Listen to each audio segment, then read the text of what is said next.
வல்ல பிதாவே, நெடுமை ஸ்தோத்திரிக்கிறோம், துதிக்கிறோம். கிருபை மிரக்கும் தயன் இருந்தவரை அப்பா, அந்த நேரத்திலும் குமார் நகேஷ் நாமத்தில் வருகிறோம். இந்த காலை வேலைக்காக நன்றி செலுத்துகிறோம் ஆண்டவரே.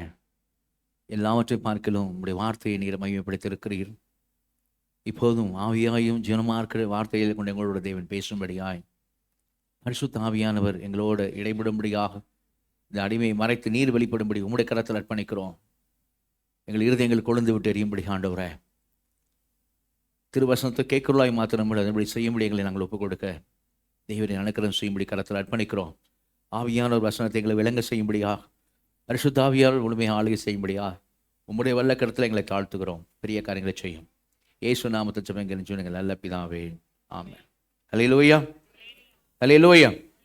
நம்ம நீண்ட வசனங்களை என்ன செய்தோம், வாசி கேட்டோம். 8வது வசனத்திலிருந்து 21வது வசனம் வரையில் என்ன செய்தோம், வாசி கேட்டோம்.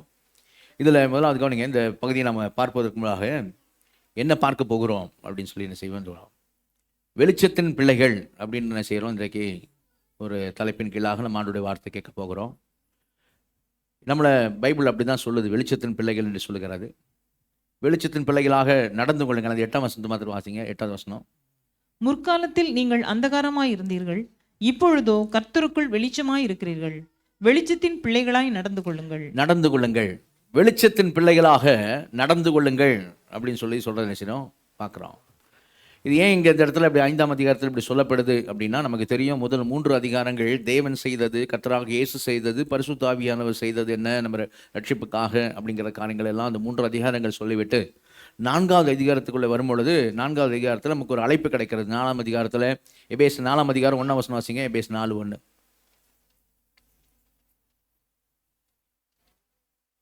ஆதலால் கர்த்தர் நிமித்தம் கட்டுண்டவனாகிய நான் உங்களுக்கு சொல்லுகிற புத்தி என்னவெனில், நீங்கள் அழைக்கப்பட்ட அழைப்புக்கு பாத்திரவான்களாய் நடந்து. நீங்கள் அழைக்கப்பட்ட அழைப்புக்கு பாத்திரவான்களாக நடந்து. அல்லேலூயா. அப்போ நாம் அழைக்கப்பட்டிருக்கிறோம். அந்த உன்னத அழைப்புக்கு பாத்திரவான்களாக நீங்களும் நானும் என்ன செய்ய வேண்டும், நடக்க வேண்டும் என்று சொல்லப்படுகிறது. சொல்லிட்டு தான் எப்படி நடக்கணும் அப்படிங்கிற காரியங்கள், இன்ஸ்ட்ரக்ஷன்ஸ் நமக்கு என்ன செய்து வர்றது.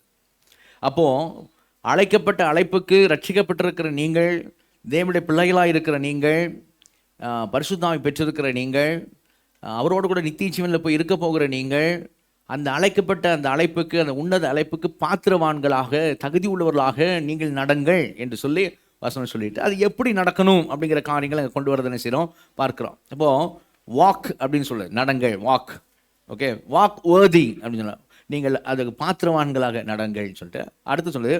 அந்த வசனம் பார்த்தீங்கன்னா 3ஆம் வசனத்தில் ஆவியின் ஒருமையை காத்துக்கொள்ளுது. Walk in unity, walk in unity, walk worthy. அது நீங்கள் தகுதிவான்களாக பாத்திரவான்களாக நீங்கள் நடங்க. எப்படி நடங்க? ஆவியின் ஒருமையில், வாக் இன் யூனிட்டி. 17ஆம் வசனத்துக்கு வரும்போது 17ஆம் வசனம் வரும்போது வாக் இன் பியூரிட்டி. மற்றவங்க மாதிரி அவங்கள மாதிரி நடக்காதீங்க, அவங்க நடக்கிறது போல் நடக்காதீங்க. Walk in purity. பியூரிட்டினா பரிசுத்தத்தை நடங்க. சரிங்களா? அழைக்கப்பட்ட அளவு பாத்திரவான்கள் நடங்க. எப்படி நடங்க? யூனிட்டி. சரியா? ஆவியின் ஒருமையோடு நடங்க.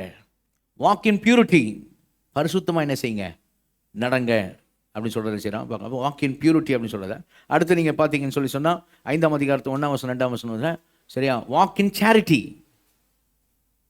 சரியா? அப்படின்னு அன்பில் நடங்க. சரி, 2ஆம் வசனம் போடுங்க. அன்பில் என்ன பண்ணுங்க, நடந்து கொள்ள, அன்பிலே நடந்து கொள்ளுங்கள். Walk in charity. அப்போ அழைக்கப்பட்ட அழைப்புக்கு பாத்திரவான்களாக, வாக் வர்த்தி, அழைக்கப்பட்ட அழைப்பு பாத்திரமான நடப்பதற்கு நீங்கள் வாக் இன் யூனிட்டி, ஒற்றுமையில் ஆவியின் ஒருமையில் நடங்கள். வாக் இன் பியூரிட்டி, பரிசுத்தமாக என்ன செய்யுங்கள், நடங்கள். வாக் இன் சேரிட்டி, அன்பில் என்ன பண்ணுங்க, நடங்கள். சரியா? அடுத்து சொல்லுது, இப்போ ஆவியால் நம்ம சொல்கிற காரியம் பைபிள் சொல்லுது. அடுத்து சொல்லுன்னா walk in light, walk in the light. சரியா? வெளிச்சத்திலே என்ன செய்யுங்கள், நடங்கள். வெளிச்சத்திலே நடங்கள் அப்படின்னு சொல்கிறார். சரி, அப்போ நம்ம எதுக்காக இந்த காரியம் சொல்லப்படுது அப்படின்னு சொன்னால், இந்த ரீசனுக்காக நம்ம வெளிச்சத்தில் செய்யணும், நடக்கணும் அப்படிங்கிற. அப்போ இந்த நாளில் 3 விஷயங்களை என்ன செய்ய போகிறோம், நம்ம பார்க்க போகிறோம். சரிங்களா? இந்த பகுதியை புரிந்து கொள்வதற்காக 3 விஷயங்கள். 1, கடிந்து கொள்ளுங்கள். 2வது, உணர்ந்து கொள்ளுங்கள். 3வது, நிறைந்து கொள்ளுங்கள். கடிந்து கொள்ளுங்கள், உணர்ந்து கொள்ளுங்கள், நிறைந்து கொள்ளுங்கள் அப்படின்னு 3 காரியங்களை பார்க்க போகிறோம். பரிசுத்த ஆவியார் இந்த நாள் விசேஷமாக நம்மோடு கூட இடைபடுவாராக. அல்லேலூயா. முதல் காரியம் கவனிங்க, கடிந்து கொள்ளுங்கள். அப்போ அந்த வசனத்தில் நீங்கள் இப்போது 5ஆம் அதிகாரத்தில் 8வது வசனத்தை மறுபடியும் வாசி. 8வது வசனத்தை. முற்காலத்தில் நீங்கள் அந்தகாரமாய் இருந்தீர்கள், ம். இப்பொழுதோ கர்த்தருக்குள் வெளிச்சமாய் இருக்கிறீர்கள். ம். வெளிச்சத்தின் பிள்ளைகளாய் நடந்து கொள்ளுங்கள். வெளிச்சத்தின் பிள்ளைகளாய் என்ன செய்யுங்கள்? நடந்து கொள்ளுங்கள். ஹல்லேலூயா. வெளிச்சத்தின் பிள்ளைகளாக என்ன பண்ண நடந்து கொள்ளுங்க. 11 வசனம் வாசிங்க. 11வது வசனம். கனியற்ற அந்தகார கிரியைகளுக்கு உடன்படாமல் ம். அவைகளை கடிந்து கொள்ளுங்கள். இதான் ஃபர்ஸ்ட் காரியம். முதல் காரியம் என்ன? கடிந்து கொள்ளுங்கள். அந்த மாதிரி அந்தகார கிரியை உடன்படாதீங்க. நீங்கள் வெளிச்சத்தின் பிள்ளைகளை நடந்து கொள்ளுங்கள், ஆகவே அவைகளை நீங்கள் கடிந்து கொள்ளுங்கள். ஒரு அலையில சொல்லுவோமா? உச்சாமலையில சொல்லுவோமா? உடன்படுற ஆள் கடிந்து கொள்ள முடியாது. அந்தகார கிரியில் உடன்படுற ஆள் என்ன செய்ய கடிந்து கொள்ள முடியாது. நீ உடன்படாமல் நீ தள்ளி நின்று வெளிச்சத்தின் பிள்ளையாக இருந்து அவைகளை என்ன செய்யுங்கள்? நீங்கள் கடிந்து கொள்ளுங்கள் அப்படின்னு சொல்லி பார்க்குறோம். இப்போ 8ஆம் வசனத்தை மறுபடியும் ஸ்கிரீனில் போடுங்க. ரொம்ப உன்னிப்பாக கவனிக்கணும் 8ஆம் வசனத்தை. சரிங்களா? 8ஆம் வசனம் மறுபடியும் வாசிங்க. முற்காலத்தில் நீங்கள் அந்தகாரமாய் இருந்தீர்கள், இப்பொழுதோ கர்த்தருக்குள் வெளிச்சமாய் இருக்கிறீர்கள். வெளிச்சத்தின் பிள்ளைகளாய் நடந்து கொள்ளுங்கள். கவனிங்க, வசனம் எப்படி சொல்லு பாருங்க, நல்லா கவனிங்க. முற்காலத்தில் நீங்கள் அந்தகாரமாக இருந்தீர்கள். You were dark, you were darkness. நீங்கள் அந்தகார இருளில் இருந்தீர்கள். அதுவும் கரெக்டு தான். அந்தகாரத்தில் இருந்து உங்கள் ஆச்சரியமான ஒளி கரெக்டு தான். பைபிள் எப்படி சொல்லுங்க? நீங்களே அந்தகாரமாக தான் இருந்தீங்க. யூ வேர் த டார்க்னஸ் அப்படின்னு சொல்லுங்க. நீங்களே அந்தகாரமாக இருந்தீர்கள். இப்போ பாருங்க, இப்பொழுதோ நீங்களே லைட்டாக இருக்கீங்க, நீங்களே வெளிச்சமாக இருக்கீங்க. எல்லாம் கவனிங்க. நான் வெளிச்சத்தில் இருக்கிறேன் அப்படின்றதும் கரெக்டு தான். ஒளியில் இருக்கிறேன் அப்படிங்கிறது கரெக்டு தான். அந்த வசனம் எப்படி சொல்லுதுன்னா, இன்னும் தாண்டி ஆவியானவர் மேலே சொல்றேன், நீ ஒளியில் இருக்கிறது மாத்திரம் இல்லை பிள்ளைய, நீயே ஒளியா இருக்கிற, நீயே வெளிச்சமா இருக்கிற. அப்படிதான் சொல்லு பைபிள். எவ்வளவேனும் பொய் உரையாத தேவன். அல்லேலூயா. ஏதோ சொல்லணுக்கா அவர் சொல்றதில்லை, எதையுமே சொல்லணுக்கா சொல்றதில்லை. Means it. அவர் அர்த்தமாக தான் சொல்றாரு. நீ எப்படி இருக்கிற அப்படின்னா, நீ வெளிச்சத்தில் இருக்கிறது உண்மைதான், ஒளியில் இருக்கிறது உண்மைதான். நீயே எப்படி தான் இருக்கிற? வெளிச்சமாக இருக்கிற, ஒளியாக இருக்கிற, அப்படி தான் சொல்லப்படுது. எப்படி நம்ம ஆனோம் அப்படின்னா, வேகமாக சில வசனங்களை போடுப்பா. எப்படி நம்ம ஆனோம் அப்படின்னா, கொலோசு 1ஆம் அதிகாரத்தில் 12-13 வசனங்களை பார்க்கும்போது, கொலோசு 1ஆம் அதிகாரத்தில் இருளின் அதிகாரத்திலிருந்து நம்மை விடுதலையாக்கி தம்முடைய குமாரனுடைய ராஜ்யத்திற்கு ஒளியில் பாருங்க, ஒளியுள்ள பரிசுத்தவான்களை சுதந்திரத்தில், ஒளியில் உள்ள பரிசுத்தவான்களை சுதந்திரத்தில் பங்கெடுத்து நமக்கு தகுதி உள்ள ஆக்கினவரும். அடுத்த வசனம், இருளின் அதிகாரத்தை நம்ம விடுதலையாக்கி நம்முடைய அன்பின் குமாரனுடைய ராஜ்யத்துக்கு உட்படுத்துமா இருக்கிற பிதாவை ஸ்தோத்திரிக்கிறோம். அல்லேலூயா. இருளின் அதிகாரத்தில் இருந்தோம், அந்தகார இருளில் இருந்தோம், அந்தகாரமே இருந்தோம். அங்க இருந்து நம்மளை விடுதலை ஆக்கி குமாரனுடைய ராஜ்யத்துக்குள்ள, ஒளியின் ராஜ்யத்துக்குள்ள, வெளிச்சத்தின் ராஜ்யத்துக்குள்ள நம்மையே வெளிச்சமாக்கி நம்ம உள்ள கொண்டு வந்திருக்கிறார் பிதாவாகிய தேவன். அவருக்கு ஸ்தோத்திரம். அல்லேலூயா. அது 1 பேதுரு 2:9 சொல்லுது. எப்படி? நீங்களோ உங்களை அந்தகாரத்திலிருந்து ஆச்சரியமான ஒளி நடத்திற்கு வரவழைத்தவருடைய புண்ணியங்களை அறிவிக்கும்படி. அல்லேலூயா. அவர்தான் அழைத்திருக்கிறார், அவர்தான் கொண்டு வந்திருக்கிறார், அவர்தான் விடுதலையாக்கி கொண்டாந்து இங்க செய்யறாரு. ஆச்சரியமான ஒளி இயேசுனிடத்தில். ஆச்சரியமான ஒளி யார்? இயேசு தான். இயேசுனிடத்தில் அந்த ராஜ்யத்திற்குள்ளே உள்ள கொண்டு வந்திருக்கிறார் அப்படின்னு சொல்லப்பட சொல்லி பார்க்குறோம். அது நமக்கு ஒரு டைட்டில் இருக்குது தெரியுமா? ஆண்டவர் நம்மையும் உலகத்தில் பிள்ளைகளையும் கம்பேர் பண்ணி லூக்கா 16ஆம் அதிகாரத்தில் 8ஆம் வசனத்தில் பேசுவார். லூக்கா 16:8 நம்மையும் உலகத்தில் இருக்கிற ஆட்களையும் கம்பேர் பண்ணி பேசுவார். அப்படி சொல்லுவாருமா, இந்த பிரபஞ்சத்தின் பிள்ளைகள் அப்படின்னு அவங்கள சொல்லுவார். இந்த பிரபஞ்சத்தின் பிள்ளைகள் ஒளியின் பிள்ளைகளை பார்க்கலாம் எப்படி இருக்கிறாங்களாம்? அதிக புத்திமான்களாக இருக்கிறார்கள் சொல்லுவார். சரியா? அவங்கள பிரபஞ்சத்தின் பிள்ளைகள்ன்றார். நம்மள என்னன்னு சொல்றார் ஆண்டவர்? ஒளியின் பிள்ளைகள். அல்லேலூயா, அல்லேலூயா. ஒளியின் பிள்ளைகள்.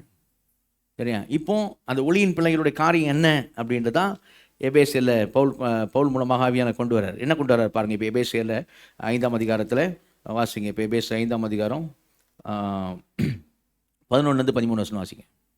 கனியற்ற அந்தகார கிரியைகளுக்கு உடன்படாமல் அவைகளை கடிந்து கொள்ளுங்கள். அவர்களால் ஒளிப்பிடத்தில் செய்யப்படும் கிரியைகளை சொல்லுகிறதும் அவலட்சணமாய் இருக்கிறதே. அவைகள் எல்லாம் கடிந்து கொள்ளப்பட்டு வெளிச்சத்தினால் வெளியரங்கமாகும். வெளியரங்கமாக்குகிறதெல்லாம் வெளிச்சமாய் இருக்கிறது. கவனிங்க. அந்த நாட்களில் எபேசு பட்டணத்தில் எபேசு சபைக்கு எழுதும் போது இந்த நாட்களுடைய கலாச்சாரத்தை நம்ம புரிந்து கொள்ள வேண்டும். அந்த நாட்களில் கலாச்சாரம் எப்படின்னு சொல்லி சொன்னால், பாவம் அப்படிங்கிறது அவங்க பாவமாகவே கருதாதபடிக்கான கலாச்சாரம். சரியா? பாவங்கிறத பாவமாகவே கருதாதபடிக்கான கலாச்சாரம் அந்த நாட்களில் எபேசு பட்டணத்தில் அந்த நாட்களில் முதல் நூற்றாண்டில் அப்படி இருந்துச்சு. அப்போது எப்படின்னா, இரவு நேரங்களில் கூடுகை அப்படின்னு சொல்லி செய்வாங்க, சேர்ந்து வருவாங்க. அப்படி என்ன செய்வாங்க அப்படின்னா, அவங்க பின்னாடி சொல்கிறேன், மதுபானம் நல்லா என்ன செய்வாங்க, இது பண்ணுவாங்க. ஆண்கள் பெண்கள் எல்லாரும் பண்ணுவாங்க. அதுக்கு பிறகு ஆட்டோமேட்டிக்காக அவங்க என்ன செய்வாங்க அப்படின்னா, அந்த செக்ஸ் காரியங்களுக்குள்ளே என்ன செய்ய, விபச்சார வேசித்தன காரியங்களுக்குள்ளே போவாங்க. சரிங்களா? இது மாதிரி காரியங்களை அவங்க என்ன செஞ்சாங்க. அது வந்து அவங்க மனசாட்சி வந்து அவங்களை குற்றப்படுத்தவே இல்லை. அவங்க மனசாட்சி அவங்களை குற்றப்படுத்தவே இல்லை. ஏன்னா life is short, make is sweet அப்படின்னா இந்த உலக வாழ்க்கையை அனுபவிக்கிறதுக்காகத்தான் அப்படின்னு அந்த நாட்களில் என்ன பண்ணாங்க, அவங்க அனுபவிச்சுக்கிட்டாங்க. அப்படி தான் இருந்தாங்க. அது மாதிரி தான் இருந்தாங்க. இப்போ அந்த நாட்கள் நான் சொல்கிறேன், உங்களுக்கு எத்தனை பேருக்கு தெரியும்னு தெரில, இந்த நாட்கள்லேயே அப்படிப்பட்ட காரியங்கள்லாம், மோசமான காரியங்கள்லாம் வந்துடுச்சு இப்போ. சரியா? நிறைய மோசமான விஷயம்லாம் கேள்விப்படுறோம். சரிங்களா? முன்ன மாதிரி அந்த கணவன் மனைவி அது ரொம்ப சீக்ரெட், பரிசுத்தமானது அப்படிங்கிற காரியங்கள்லாம் இப்போது அடி வாங்கி போகுது. லிவிங் டுகெதர், 2 பேர் சேர்ந்து வாழ்வோம், கணவன் மனைவி இருக்கிறது போல் எல்லா வீட்லையும் இருப்போம். பிடிக்குதா நிலைச்சிருப்போம், பிடிக்கலையா விட்டுட்டு போயிட்டே இருப்போம். அப்படி லிவிங் டுகெதர் அப்படிப்பட்ட காரியங்கள்லாம் இருக்குது. திருமணம் ஆன பிறகும் சரியா, நாங்கள் நிறைய கேள்விப்படுறோம். திருமணம் ஆன பிறகும் இப்போ எப்படின்னா சில பார்ட்டிஸில் கார் சாவியை கொண்டு வந்து என்ன செய்வாங்களாம், உள்ளே போட்டுருவாங்களாம். சரியா? யார், எந்த பொண்ணு எந்த கார் சாவியை, எந்த மனைவி எவன் கார் சாவி எடுக்கிறாளோ அவங்க கூட இந்த இன்னொருத்தனோட மனைவி போயிடணும். அந்த மாதிரிலாம் நடக்குது. இல்லை, கேட்க வேறு உறுப்பாக இருக்கும். சரியா? இதே மாதிரி தான் ஃபஸ்ட்டு செஞ்சுரியில் நடந்துச்சு. அப்போ அந்த கல்ச்சரில் தான் அவர் சொல்கிறார், அவங்க வந்து புத்தியில் அந்தகாரப்பட்டவங்க, இருதயத்து கடினப்பட்டவங்க, அவங்க தேவனுடைய ஜீவனுக்கு அந்நியர்கள், உணர்வில்லாதவர்கள், அவங்க தங்களை காம விகாரத்துக்கு ஒப்பு கொடுத்தவங்க. இதெல்லாம் தான் 4ஆம் அதிகாரத்தில் 17-18 வசனங்களை பாருங்கள். நான் சொன்னதெல்லாம் அங்கே இருக்கும். சரியா? 19ஆம் வசனம், உணர்வுள்ள சகலவித அசுத்தங்களையும் ஆவலோடு நடப்பிக்கும்படி. 19ஆம் வசனம் பாருங்கள், எபேசியர் 4:19. உணர்வுள்ள சகலவித அசுத்தங்களை ஆவலோடு நடப்பிக்கும்படி தங்களை காம விகாரத்துக்கு ஒப்பு கொடுத்திருக்கிறார்கள். அப்படிதான் அவங்க நடந்தாங்க. இப்போ சபைக்கு சொல்றாரு, எல்லாம் இப்போ சபைக்கு சொல்றாரு, அவங்க செய்யறாங்களே இருட்டில், அந்த காலத்தில் செய்யறாங்களே, இருட்டின பிறகு செய்யறாங்களே, அந்த மாதிரி காரியங்கள் எல்லாம் அவையெல்லாம் அவலட்சணமா இருக்கிறது சொல்றாரு. அவையெல்லாம் அவலட்சணமா, அந்த அந்த அந்த அப்படிப்பட்ட அந்தகார கிரியைகளுக்கு நீங்க உடன்படாதீங்க, அவைகளை நீங்கள் கடிந்து கொள்ளுங்கள். அந்த மாதிரி அசுத்தமான காரியங்களுக்கு நீ உடன்படாத. அவங்க இருட்டில் இருக்கிறவர்கள், அவர்கள் இருளின் ஜனங்கள், நீயோ வெளிச்சத்தின் பிள்ளைகள், நீ வெளிச்சமா இருக்கிற. அல்லேலூயா. இந்த கான்ட்ராஸ்ட் சொல்லுவாங்க, அதை கொண்டு வர்றாரு. அவங்க அப்படி இருக்காங்க, நீ ரட்சிக்கப்பட்ட ஆள் என்ன செய்யக்கூடாது, நீ அப்படி இருக்கக்கூடாது. சரியா? அப்போ கடிந்து கொள்ளுங்கள், கடிந்து கொள்ளுங்கன்னு சொல்றாருல. நம்ம இந்த வார்த்தையை கேட்கும்போது, கடிந்து கொள்ளுங்கன்ற வார்த்தை கேட்கும்போது நம்ம என்ன நினைப்போம் அப்படின்னா, வாயால் கடிந்து கொள்ளுன்னு நினைப்போம். சரியா? பேதுருவை இயேசு கடிந்து கொண்டார் மாதிரி. ஓகே, அப்போ வாயால் கடிந்து கொண்டார் அப்படின்னு நினைப்போம். ஆனால் இங்கே எந்த அர்த்தத்தில் சொல்லியிருக்கு அப்படின்னா, அந்த நாட்களில் ஷாப்ஸ், கடைகள் வந்து முதல் நூற்றாண்டில் கடைகளில் வந்து எப்படி இருப்பாங்கன்னா, கடைகள்லாம் கூண்டு மாதிரியே இருக்கும், ஜன்னலே இருக்காது. ஒரு கடையை ஒட்டி இன்னொரு கடை, அந்த கடையை ஒட்டி இன்னொரு கடை. அப்போ ஃப்ரண்ட்டில் மட்டும்தான் ஓப்பன் இருக்கும், ஜன்னலே இருக்காது கடைகளில். சரியா? அப்போ அவன் விற்கிற பொருள், சரியா, சில பொருளை விற்கிறாங்க. சரியா? இப்போ பிரான்ஸ் அது மாதிரி, வெண்கல, பித்தளை, எந்த ஒரு மெட்டல்ஸ் விற்றாலும் கடையில் வாங்குறவங்க என்ன பண்ணுவாங்களாம், அவங்க அதை வாங்கி காசு கொடுக்கறதுக்கு முன்னாடி ரோட்டில் போய் சூரிய வெளிச்சத்தில் போய் பார்ப்பாங்களாம். அப்படி இவன் சொல்கிறது கரெக்டு தானா, இவன் சரி இது ஒரிஜினல் தானா அப்படின்னு சூரிய வெளிச்சத்தில் பார்த்துட்டு, அதுக்கப்புறம் கன்ஃபார்ம் பண்ணிட்டு தான், சூரிய வெளிச்சத்தை பார்த்து கன்ஃபார்ம் பண்ணிட்டு தான் அதுக்கப்புறம் வந்து தான் என்ன பண்ணுவாங்களாம், பர்ச்சேஸ் பண்ணுவாங்களாம். அந்த வெளிச்சத்தில் பார்க்கும்பொழுது அது சரியா இல்லையா அப்படின்னு செய்யுமா தெரியுமா. அதை வச்சு தான் இங்கே பவுல் சொல்கிறார். எப்படி சொல்கிறார் அப்படின்னா, அந்த மாதிரி அவங்க வெளிச்சத்தில் பார்க்கும்போது பண்ணுறது சரியா இல்லையான்னு அவங்க பார்த்து அது சரியானதானா டூப்ளிகேட்டா அப்படின்னு பார்த்து எப்படி கண்டுபிடிக்கிறாங்களோ, அந்த மாதிரி உன்னுடைய லைஃபு, நீ வெளிச்சமாக இருக்கிற உன்னுடைய வெளிச்சம் அவர்களுடைய காரியங்களை வெளிப்படுத்தட்டும். அவைகள்லாம் அவலட்சணமா இருக்கிறதே, அவை அவலட்சணமானது என்று சொல்லி அவர்களுக்கு தெரிவிக்கட்டும். அவர்களும் உணரத்தக்கதாக உன் லைஃப் இருக்கட்டும். அப்படி கொண்டாடுறார். எந்த அர்த்தத்தை சொல்லி தெரியுதா? சூரிய வெளிச்சம் அர்த்தத்தில் சொல்லியிருக்கு. அவன் வாழ்க்கையை உன் வாழ்க்கை முன்னாடி வைக்கும் போது உன் வாழ்க்கை சூரிய வெளிச்சம் போல இருக்கணும். நீதிமானுடைய வெளிச்சம் எப்படி அதிகமாய் நடுப்பகல் வரைக்கும் அப்படி இருக்கணும் வெளிச்சம். அந்த வெளிச்சத்தை அவன் பார்க்கும் போது அவன் லைஃப் சரியில்லை, அவன் உணரத்தக்கதாக உன் வாழ்க்கையினாலே அவனை கடிந்து கொள். வார்த்தையினால இல்ல, அந்த அர்த்தத்தில் சொல்ல, அந்த அர்த்தத்தில் சொல்ல, வாழ்க்கையினால என்ன பண்ண, கடிந்து கொள். அப்போ நம்ம எங்கே இருந்தாலும் சரி, லைஃப்பில் ஸ்கூலா, காலேஜா, வேலை ஸ்தலமா, பஸ்ஸா, ட்ரெயினா, பயணம் பண்ணுறோமா, வீட்லையா, wherever you are, you are the light. நீ தான் வெளிச்சம். நீ எங்கே போனாலும் சரி, நீ வெளிச்சம், நீ வெளிச்சத்தின் பிள்ளை, நீ ஒளியின் பிள்ளை, நீ அவரோட பிள்ளை. அப்போ உன் லைஃப்பை பார்க்கும்போது அவன் என்ன செய்யணும், என் லைஃப் அந்த டிஸ்பிளே ஆகணும். வெளிச்சத்தில் ஒரு இருட்டாக இருக்கிற இடத்துல வெளிச்சம் அடித்தோன்னா அங்கே என்ன இருக்குன்னு தெரிஞ்சிடலாம். அந்த மாதிரி அவன் வாழ்க்கை, அவன் லைஃப்பில் இருக்க கோணலும் மாறுபாடான காரியம்லாம் உன் லைஃப்பில் தெரியட்டும் அப்படின்றார். வெளியேங்க மாக்கட்டும் அப்படின்றார். டிஸ்பிளேக்கு வரட்டும்ன்றார். டிஸ்பிளேக்கு வரட்டும். அதுதான் கொண்டு வர்றார். அதான் அது அப்படி தான் அந்த இடத்துல சொல்கிறார். இதை பவுல் இங்கே சொல்கிறாருன்னா ஆவியால் ஏவப்பட்டு, சரியா? இது இயேசு கிறிஸ்து முன்னாடி சொல்லியிருக்கேன் மத்திய மலைப்பிரசங்கத்தில். இயேசு என்ன சொல்ற மலைப்பிரசங்கத்தில் 5ஆம் அதிகாரத்தாங்க, மத்திய 5ஆம் அதிகாரத்தில் 14-15 வசனம் வாசிங்க. மத்திய 5ஆம் அதிகாரம் 14-15 வசனங்கள். நீங்கள் உலகத்துக்கு வெளிச்சமாய் இருக்கிறீர்கள். மலையின் மேல் இருக்கிற பட்டணம் மறைந்திருக்க மாட்டாது. விளக்கை கொளுத்தி மரக்காலால் மூடி வைக்காமல் விளக்கு தண்டின் மேல் வைப்பார்கள். அப்பொழுது அது வீட்டில் உள்ள யாவருக்கும் வெளிச்சம் கொடுக்கும். அப்போ ஆண்டு சொல்றாரு, நீங்கள் உலகத்துக்கு என்னவா இருக்கிறீர்கள்?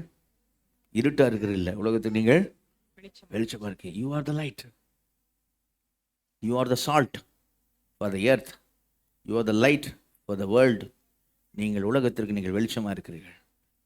மலை மேல் உள்ள பட்டணம் மறைந்திருக்க மாட்டாது. கீழே நம்ம இருக்கோம்னு வச்சுக்கோங்க, இருட்டில் நிற்கிறோம். மலை மேலே ஒரு சிட்டி இருக்குது அப்படின்னா அந்த சிட்டியில் லைட்ஸ் எரியுதுன்னு வச்சுங்களேன். லைட்ஸ்லாம் எரியுது. கீழேருந்து பார்த்தா நைட்டில் பார்க்குறோம், மேலே லைட்ஸ் எரியுதுன்னு தெரியுமா தெரியாதா? தெரியும். மேலே ஒரு சிட்டி இருக்குதுன்னு தெரியும். அதான் சொன்னாண்டவர், மறைஞ்சிருக்க மாட்டாது. லைட்ஸ் தெரியும். மேலே ஒரு சிட்டி இருக்குன்னு தெரியும். உன் லைஃப் அப்படி இருக்கட்டும் அப்படி சொல்கிறாரு. இதை தான் ஆவியான எபேசியர் சபையில் சொல்கிறாரு பவுலை கொண்டு. சரியா? அப்போ எப்படி நம்ம லைஃப் எப்படி தெரியணும், எப்படி நம்ம அந்த லைட்டை வெளிப்படுத்தணும்? இப்போ 16 வசனம் வாசிங்க, அடுத்த வருஷம் வாசிங்க. எப்படி? இவ்விதமாய் மனுஷர் உங்கள் நற்கிரியைகளை கண்டு பரலோகத்தில் இருக்கிற உங்கள் பிதாவை மகிமைப்படுத்தும்படி உங்கள் வெளிச்சம் அவர்கள் முன்பாக பிரகாசிக்க கடவது. உங்கள் வெளிச்சம் அவருக்கு முன்பாக பிரகாசிக்க கடவது. எப்படின்னா, உங்கள் நற்கிரியை கண்டு. நற்கிரியன்னு சொன்னோன்னே கவனிங்க, நம்ம என்ன நினச்சிக்கூடாதுன்னா, நற்கிரி என்னன்னா தான தர்மம் பண்ணுறது, அனாதை பிள்ளைங்க சோறு போடுறது, அந்த பண்ணுறது, ஹெல்ப் பண்ணுறது கொண்டு அது அவனும் நல்லா செய்கிறான். அதை நீங்கள் செய்ய வேணாம் நான் சொல்ல. ஆனால் இந்த இடத்துல நற்கிரியைகள்னு வர்றதும் எபேசியர் 2ஆம் அதிகாரத்தில் 8-9 வசனத்தில் எப்படி நம்ம ரட்சிக்கப்பட்டிருக்கோம் சொல்லி, கிருபையினாலே விசுவாசம் கொண்டு ரட்சிக்கப்பட்டீர்கள். எபேசியர் 2:8-9 போடுப்பா. கிருபையினாலே விசுவாசம் கொண்டு ரட்சிக்கப்பட்டீர்கள், உங்களால் உண்டானதல்ல, தேவனுடைய ஈவு, ஒருவரும் பெருமை பாராட்டாதபடிக்கு, இது கிரியையினால் உண்டானதல்ல, ஏனெனில் நற்கிரியைகளை செய்யும்படிக்கு நீங்கள் கிறிஸ்து இயேசுக்குள் சிருஷ்டிக்கப்பட்டு தேவனுடைய செய்கையாக இருக்கிறீர்கள். அவைகளை நாம் நடக்கும்படி அவர் அவைகளை முன்னதாக ஆயத்தம் பண்ணி இருக்கிறார். அப்ப நற்கிரியை அப்படிங்க சொல்றது என்னது? நான் சொன்னேன் தான தர்மம் அதெல்லாம் உண்டு. அதை மீன் பண்ணல இந்த இடத்துல. நம்முடைய நல்ல சாட்சியான வாழ்க்கை, ஆண்டவரை சேவிக்கிற வாழ்க்கை, ஆண்டுக்கு முன்னாடி பரிசுத்தமான வாழ்க்கை, சரி, அதுதான் வெளிச்சமான வாழ்க்கை. அதை பார்த்து தான் அவன் அறியணும். அவரை நற்கிரியை கண்டு தேவனை மையப்படுத்தட்டும், அதை பார்த்து அவன் அறியட்டும். அப்படிதான் சொல்றாரு. சரியா? அப்போ நம்ம லைஃப் அப்படி இருக்கணும். நம்ம லைஃப் அப்படி இருக்கா? யாரும் விளக்க கொளுத்தி கட்டில் கீழே வச்சிட மாட்டாங்க. ஆண்டு சொல்கிறார் உதாரணம், எல்லாரும் சொன்னேன், விளக்கு கொளுத்தி கட்டில் கீழே வைப்பா, கரண்ட் போயிடுச்சுன்னா கட்டில் கீழே மெழுகுத்தி கொஞ்சம் வைப்பீங்க, மெழுகுத்தி கொளுத்தி நல்லா மேலே டாப்பில் தூக்கி வைப்பீங்க. ஏன்?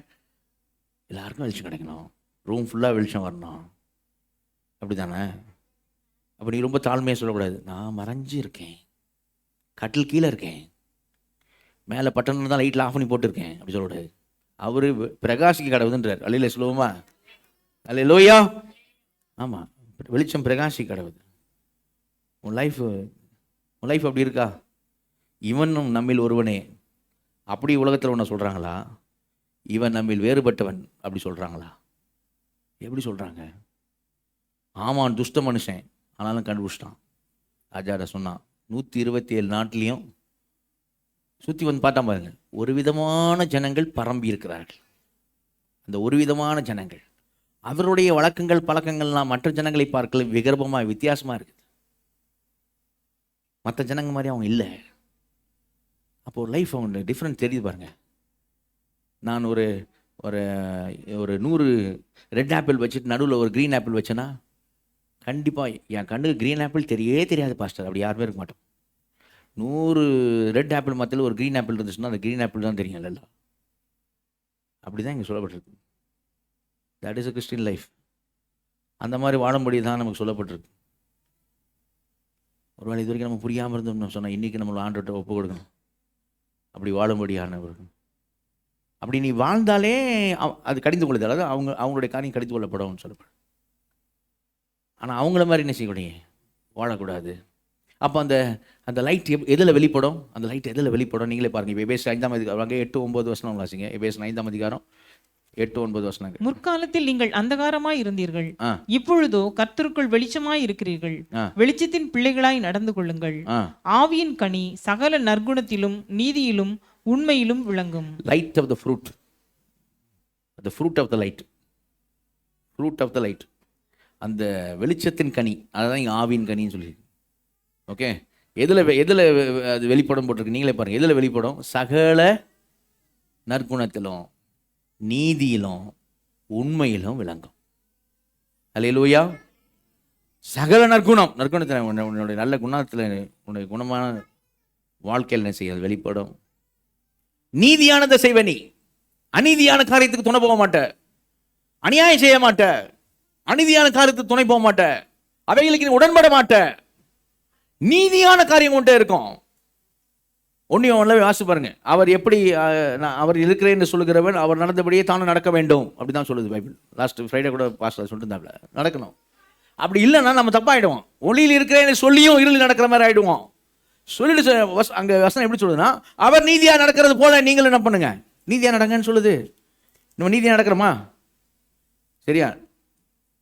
நீங்கள் அங்கே 1 யோவானில் 2ஆம் அதிகாரத்தில் 29ஆம் வசனம். அவர் நீதியுள்ளவராய் இருக்கிறார் என்று உங்களுக்கு தெரிந்திருப்பதினால் நீதியை செய்கிறவன் எவனும் அவரில் பிறந்தவன் என்று அறிந்திருக்கிறீர்கள். நீதியை செய்கிறவன், do what is right. எது நீதியோ எது சரியோ அதை செய்ப்பா. அதை செய்யறதுக்கு ஒரு ஆள் ஒன்று சொல்லணும்னு சொல்லக்கூடாது. ஒரு ஆள் எனக்கு சொல்லணும், சில சொல்லியே செய்ய மாட்டாங்க. சரியா? உனக்கு தெரியாதா எது ரைட்டுன்னு? தெரியாதா? வசனம் பாருப்பா, வசனம் பாரு. அவர் நீதி உள்ளதா இருக்கிறது போல நீ அவரால் பிறந்திருக்கிறேன்னு சொல்லி சொன்னா, நீ சொல்றது உண்மையானா ஒளியில் இருக்கிற வாயில சொல்லி இருள் நடக்க மாதிரி கூடாது. நீ அவர் நீதி செய்யறது போல நீ நீதி செய்ய. do what is right. do what is right. எது சரியா அதை செய்ய, நீதியானதை செய்யன்னு சொல்றது தப்பா? அது நம்ம கஷ்டமா? அது நம்ம கஷ்டமா இருக்கக்கூடாது. அவர் அதான் சொல்றாரு. நம்முடைய தேவன் எப்படி நீதி உள்ளவராக இருக்கிறாரு. நீ செய்கிற காரியங்கள் என்ன பண்ண? நீதியான காரியத்தை செய்ய, அநீதியான காரியத்தை செய்யாத, அதை நியாயப்படுத்தாத, அதுக்கு எக்ஸ்கியூஸ் சொல்லாத. நீ செய்கிற சரியான்னு பாரு. உனக்கு மனசாட்சி இல்லை, மனசாட்சி இல்லை, செய்கிறது சரியான்னு நம்ம பார்க்கணும்ல. சரியான்னு மனசாட்சி வேறு விதமாக வேலை செய்யக்கூடாது. ஏன் அதை சிரிச்சின்னு சொல்கிறேன் அப்படின்னா, சரியா, ஒரு தம்பிகிட்ட பேசினேன், யாரும் இல்லைன்னு சொல்ல மாட்டேன். ஒரு தம்பிகிட்ட பேசினேன். ஏதோ ஒரு மேட்ச்சு, அதில் 19 வயசு பையன் 16-17 வயசு பசங்களோட மேட்ச் ஆடுறோம். அப்போ நான் அப்படி கேட்டேன் சும்மா, ஏப்பா உனக்கு ஒரு மாதிரி இருக்காதாப்பா சின்ன பசங்களோட மேட்ச் ஆடுறமேன்ட்டு? மனசாட்சிக்கு ஒரு மாதிரி இருக்காதா? ஆமாம் பாஸ்டர் ஒரு மாதிரி இருக்கும் அப்படின்னா. அப்படியா? ஆமாம், எப்போ மாட்டிக்கிடுவோமோன்னு ஒரு மாதிரி இருக்கும், கண்டுபிடிச்சிடுவாங்களோன்னு இருக்கும் அப்படின்னா. சரியா? நம்ம யோசிக்கணும். அவர் நீதியாக இருக்கிறது போல நாம் என்ன செய்யணும்? நீதியான காரியத்தை செய்யணும். do what is right. சரி, நீ இப்போ யோசனை விட, யார் அந்த பையன்? 19 வயசு 17 வயசு, யாரு? சரியா? ஆமாம், இதை நான் விடுகதை போடல, விடை கண்டுபிடிங்கன்னு ஒரு உதாரணத்துக்கு சொன்னேன். சரியா? அது சொன்னேன். அதான் சொல்கிறேன். இப்போ நம்ம நீதியான வாட் இஸ் ரைட், நம்ம சரியா நீதியான செய்கிறோமா? நீதியானதை செய்யணும்னு ஆண்டவர் சொல்கிறாரு. நீதியானதை செய்யணும்னு சொல்கிறவங்களே நம்ம பயக்கூடாது. நல்லா இருந்துச்சு நீங்கள் மெசேஜ், வெளிக்க மெசேஜ். அதே நேரத்தில் எந்த பகையும் இல்லை. அவர் யாரையும் பயக்கிறது இல்லை, நாமளும் என்ன செய்ய யாரையும் பயக்கூடாது. ஆமாம், நீதி செய்யன்னு சொல்கிறாலும் நீ பயக்கூடாது. உன்னைக்கு தான் சொல்கிறாங்க நீதி செய், do what is right. அப்படி சொல்கிறால பயக்கலாமா? சரியாக செய்ப்பா, செய்கிறது சரியாக செய்ப்பான்னு சொல்கிறால நம்ம பயக்கலாமா? சொல்லுங்கள், பயக்கூடாது. சரியா? அப்போ இது நற்குணம், நீதி, உண்மை இதில் தானே செய்யும் வெளிப்படும்.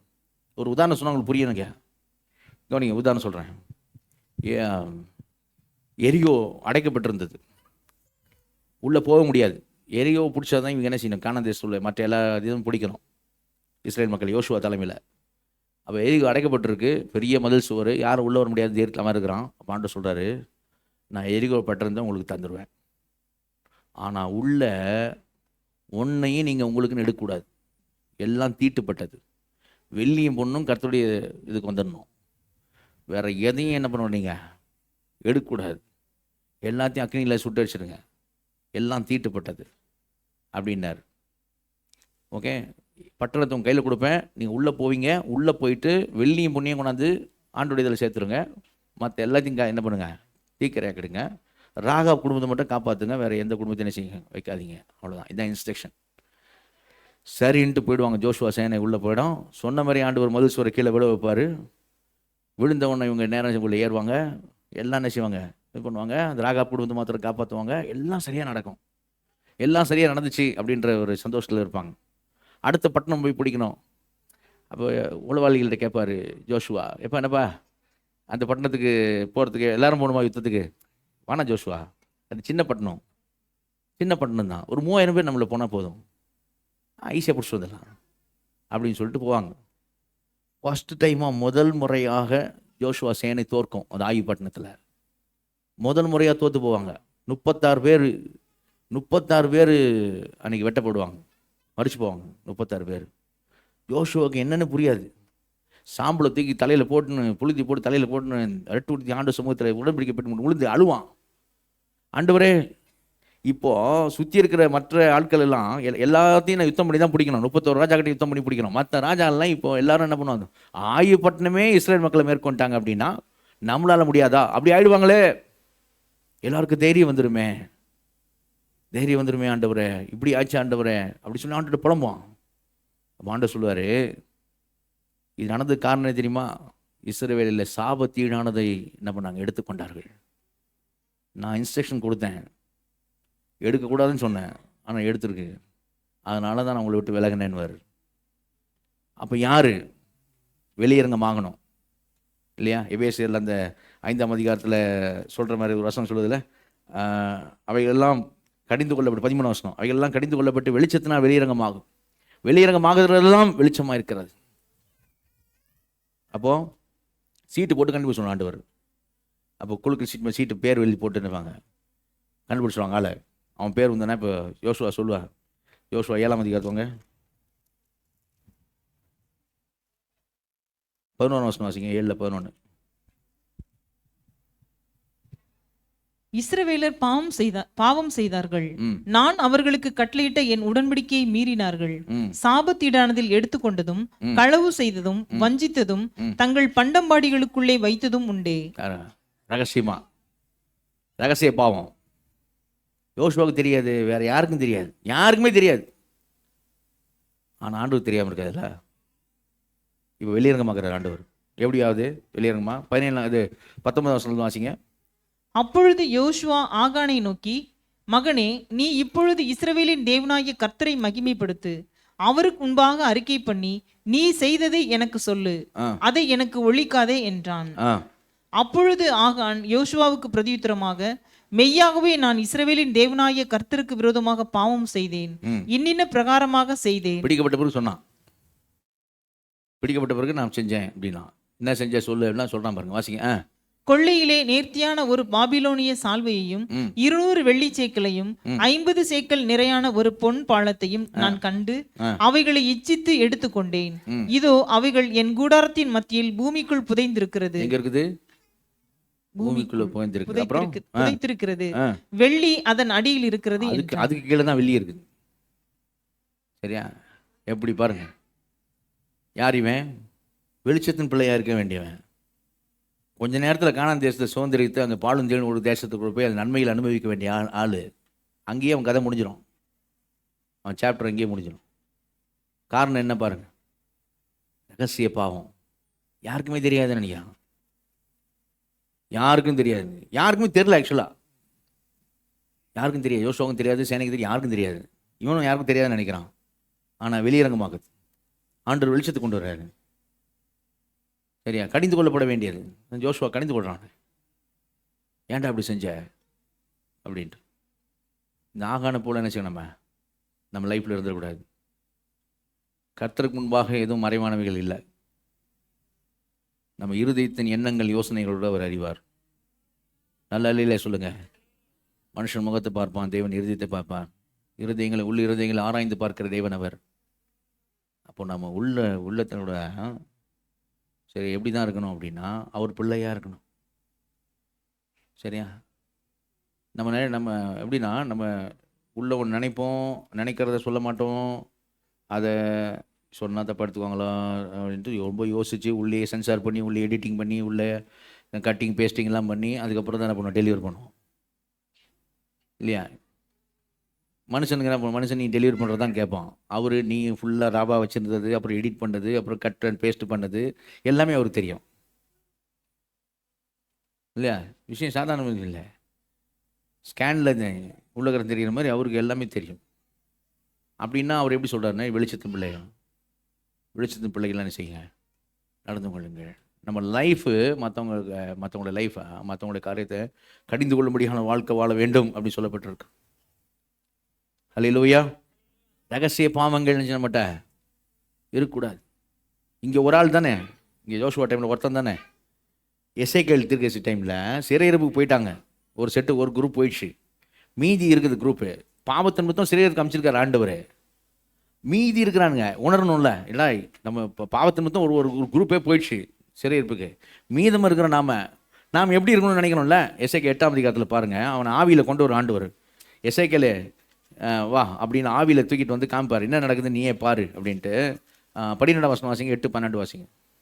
அப்பொழுது அவர் என்னை நோக்கி, மனுபுத்திரனே, இஸ்ரவேல் வம்சத்தாரின் மூப்பர்கள் அந்தகாரத்திலே அவரவர் தங்கள் விக்கிரகங்களின் சித்திர வினோத அறைகளில் செய்கிறது நீ கண்டாயா? கர்த்தர் எங்களை பார்க்கிறதில்லை, கர்த்தர் தேசத்தை கைவிட்டார் என்று சொல்லுகிறார்களே என்றார். எப்படி என்ன சொல்றாங்களாம்? எங்க செய்யறாங்க? தேவாலயத்தில் செய்யறாங்க. எப்படி செய்யறாங்களாம்? அவங்க யாரும் பார்க்கறது இல்லை எங்களை. கர்த்தர் எங்களை பார்க்கறது இல்லை. கர்த்தர் தேசத்தை கைவிட்டுட்டு போயிட்டாரு. நம்ம என்னவா செய்ய? அந்த மாதிரி தான் செஞ்சாங்க. எப்படி போட்டுருக்கு பாருங்க. சித்திர வேலைகள் எங்க? தேவனுடைய ஆலயத்துக்குள்ள. அப்போ அடுத்த வருஷம் பார்த்தீங்கன்னா சொல்லுற ஆண்டவர், எசேக்கியேல் இன்னும் மோசமானதை பார்ப்பேன்வார். இன்னும் அருவருப்புகள் பார்ப்பேன். 14 வசனம் வாசிங்க. 14. என்னை கர்த்தருடைய ஆலயத்து வடக்கு வாசலின் நடிகளை கொண்டு போனார். இதோ அங்கே தம்மூசுக்காக அழுது கொண்டிருக்கிற ஸ்திரீகள் உட்கார்ந்திருந்தார்கள். யாருக்கு அழுதுங்கிறாங்களா? தம்மூஸ், நிம்ரோத்து குழந்தை. தம்மூசுக்காக ஸ்திரீகள் உட்கார்ந்து தேவாலயத்தில் அழுதுங்கிறாங்க. ஆண்டவர் யாரை பார்க்க வைக்கிறார் பாத்தியா? வெளியே பார்க்கும்போது தேவாலயம், உள்ள இன்னைக்கு நீங்களே தேவனுடைய ஆலயம். உள்ள சித்திரை வேலைகளா, விக்கிரகமா, தம்மூஸ்காக அழுது கொண்டு இருக்கீங்களா? உள்ள, வெளியில தேவனுடைய ஆலயம். அப்படிதான் இருந்துச்சுங்க, அப்படிதான் இருந்துச்சு. அடுத்த வருஷம் சொன்னார், இன்னும் மோசமான தருவருப்பை நீ காண்பாய். அடுத்த வருஷம் வாசிங்க. 16 வாசிங்க. அப்பொழுது அவர், மனுபுத்திரனே, இதை கண்டாயா? இதிலும் அதிக அருவருப்புகளை இன்னமும் காண்பா என்று என்னுடனே சொல்லி. 16ல நடுவில் பார்த்தீங்கன்னா 25 புருஷர் பலிபடத்து நடுவே மண்டபத்துக்கும் பலிபடத்துக்கு நடுவே ஏறக்குறைய 25 புருஷர் ஜெபம் பண்ணிட்டு இருந்தாங்க போல. பலிபடத்துக்கும் மண்டபத்துக்கும் நடுவே 25 புருஷர் முடியும் போது பாருங்க, கிழக்கே இருக்கும் சூரியனை நமஸ்கரித்தார்கள். எங்க உட்காந்துங்கன்னு இது எப்படி பார்க்க சொல்ற தெரியுமா? ஆவியில் கொண்டு போய் அவனை எசேக்கியேல அது எப்படி பார்க்க வைக்கிறார் பாருங்க. 7ஆம் வசனம் வாசிங்க. 7ஆம் வசனம். என்னை பிரகாரத்தின் வாசலுக்கு கொண்டு போனார். அப்பொழுது இதோ சுவரில் ஒரு துவாரத்தை கண்டேன். அடுத்த வசனம். அவர் என்னை நோக்கி, மனுபுத்திரனே, நீ சுவரிலே துவாரமிடு என்றார். செவுத்துல ஓட்ட போட்டு பார்க்க சொன்னார். செவுத்துல ஓட்ட போட்டு பார்க்குறான். அடா பாவிகளா, வெளியில தேவனுடைய ஆலயம், உள்ள இந்த மாதிரிலாம் நடந்துக்கிட்டு இருக்கான். புரியா? அவனுக்கு காமிச்ச மனுபுத்திரனை பார்த்தியா? அப்போ நான் செய்கிறது எப்படி? செய்யாம விடலாமா அப்படின்னு. புரியுதா? இந்த மாதிரி என்ன செய்யக்கூடாது, நம்ம லைஃபு இருந்துடக்கூடாது. நீங்களே தேவனுடைய ஆலயம். இந்த ஆலயம் பரிசுத்தமாக இருக்கிறது. தேவ ஆவியானவர் உங்களை தங்கி இருக்கிறார். உள்ள துவாரம் போட்டு பார்த்தா உள்ள சித்திர வேலைகளும் விக்கிரகங்களும் தமூஸ்க்கு அழுது கொண்டு இருப்பதும் சூரிய நமஸ்கரித்து கொண்டு இருப்போம். நம்ம லிட்டரலாக அதை செய்ய மாட்டோம். லிட்டரலாக சூரியன் நமஸ்கரிச்சுட்டு இருக்க மாட்டோம். சூரியன் லிட்டரலாக தமுஸ், நம்ம தமுஸ் யாருன்னு தெரியாது நிறைய பேருக்கு. தமுஸ்க்கு அழுதுன்னு இருக்க மாட்டோம். ஆனால் என்ன உள்ளே இருக்குது? வெளிச்சத்தின் பிள்ளைகளாக இருக்கிறோமா? வெளிச்சத்தின் பிள்ளைகளாக நடக்கிறோமா? நீங்களே வெளிச்சமாக இருக்கிறீர்கள் அப்படி தான் பைபிள் சொல்லுது. நம்ம லைஃப் எப்படி இருக்கு? ரகசிய பாவங்கள் நம்ம லைஃப்பில் இருக்கா? ரகசிய பாவங்கள் இருக்கா? செல்ஃபோன் இன்னைக்கு நிறைய பேருக்கு ரகசிய பாவத்துக்கு உடந்தையா இருக்கு. செல்ஃபோன் நிறைய ரகசிய பாவத்துக்கு உடந்தையா இருக்கு. சரியா? ஆமாம், செல்ஃபோனே பாவம் இல்லை, அப்படி இல்லை. ஆனால் ரகசிய பாவங்களுக்கு உடந்தையா இருக்கு. சாத்தான் பயன்படுத்துகிறான். சரியா? இப்போ நம்ம வெளிச்சத்தின் பிள்ளைகளாக நடந்து கொள்கிறோமா? இருக்கிற இடங்கள் எல்லா இடங்களிலும் ஒரு வேலை இன்றைக்கி வரைக்கும் அப்படி இல்லைன்னு வச்சுங்களேன். அப்படி இல்லைன்னா ஒரு வேலை, ஐயோ நான் இதெல்லாம் எனக்கு தெரியல, நான் பாட்டுக்கு இருந்துட்டேனே அப்படின்னு தான். இன்றைக்கி ஆவியார் என்ன சொல்கிறது தெரியுமா? எபேஸ் 5ஆம் அதிகாரத்து வாங்க. எபேஸ் 5ஆம் அதிகாரத்தில் 14ஆம் வசனம் வாசிங்க. எபேஸ் 5:14. ஆதலால் தூங்குகிற நீ விழித்து மரித்தோரை விட்டு எழுந்திரு, அப்பொழுது கிறிஸ்து உன்னை பிரகாசிப்பிப்பார் என்று சொல்லியிருக்கிறார். தூங்குற நீ இந்நேரம் வரைக்கும் தூங்கிட்ட விடு. சில சபையில் தூங்குறாங்கன்னு தெரியல. இப்போ சரியா வசனம் வருது. தூங்குற நீ எங்கேருந்து ஏந்திருன்றாரு? மரித்தோரை விட்டு எழுந்துரு, அப்பொழுது கிறிஸ்து உன்னை பிரகாசிப்பார்னு சொல்லியிருக்கிறார். இப்போ என்ன சொல்கிறா தெரியுமா? ஒரு வேலை இது வரைக்கும் நீ தெரியலன்னு வச்சுக்கோ, லைட்டாக இருக்கணும், நானே லைட்டு தான் அப்படிலாம் தெரியாமல் ஒரு வேலை இருந்துட்டீங்கன்னா நீ இந்நேரம் வரைக்கும் தூங்கிட்ட. இந்நேரம் மரித்தோரோடு இருந்துட்ட. செத்த நிலையில் இருந்த மாதிரி இருந்து, நீ உயிர்ப்பிக்கப்பட்ட ஆள் செத்த நிலையில் இருந்த மாதிரி இருந்துட்ட. எழுப்பி விட்டாள், ஆனால் நீ மறுபடியும் தூங்குற மாதிரி ஆகிட்ட. இப்போ என்ன பண்ணு? எழுந்துரு. நீ பைபிள் எங்கெல்லாம் எங்கே பார்த்தீங்கன்னா பைபிள் எல்லாமே எலும்பு வல்லமையை தரித்துக்கொள் அப்படி தான் சொல்லுவோம். எலும்பு செய்யோன எலும்பு தூசியை உதறி விட்டு எழுந்துரு அப்படி தான் சொல்லணும் பைபிள். எங்கேயுமே பைபிள் என்ன சொல்லாதுன்னா, என்ன சொல்லாது, போய் மரித்தோரோட படுத்துக்க முடியலையா உன்னால, சரி போ அப்படி சொல்ல. எங்கேயுமே எலும்பு தான் சொல்லணும். வல்லமையை தரிச்சுக்கொள்.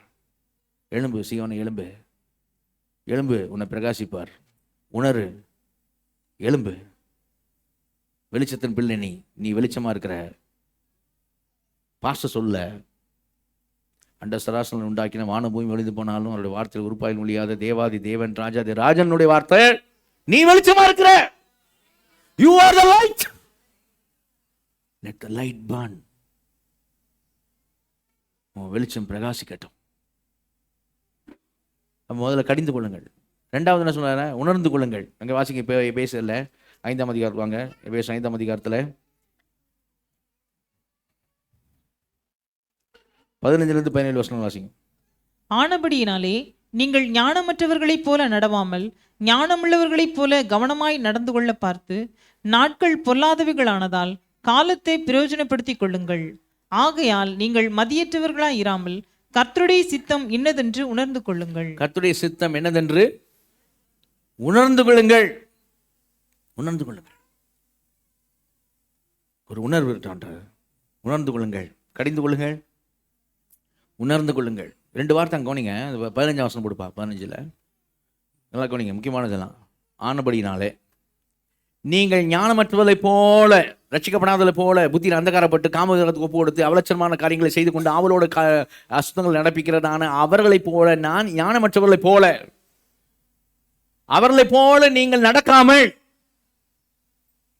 நாம் அப்படிதான் இருந்தோம்.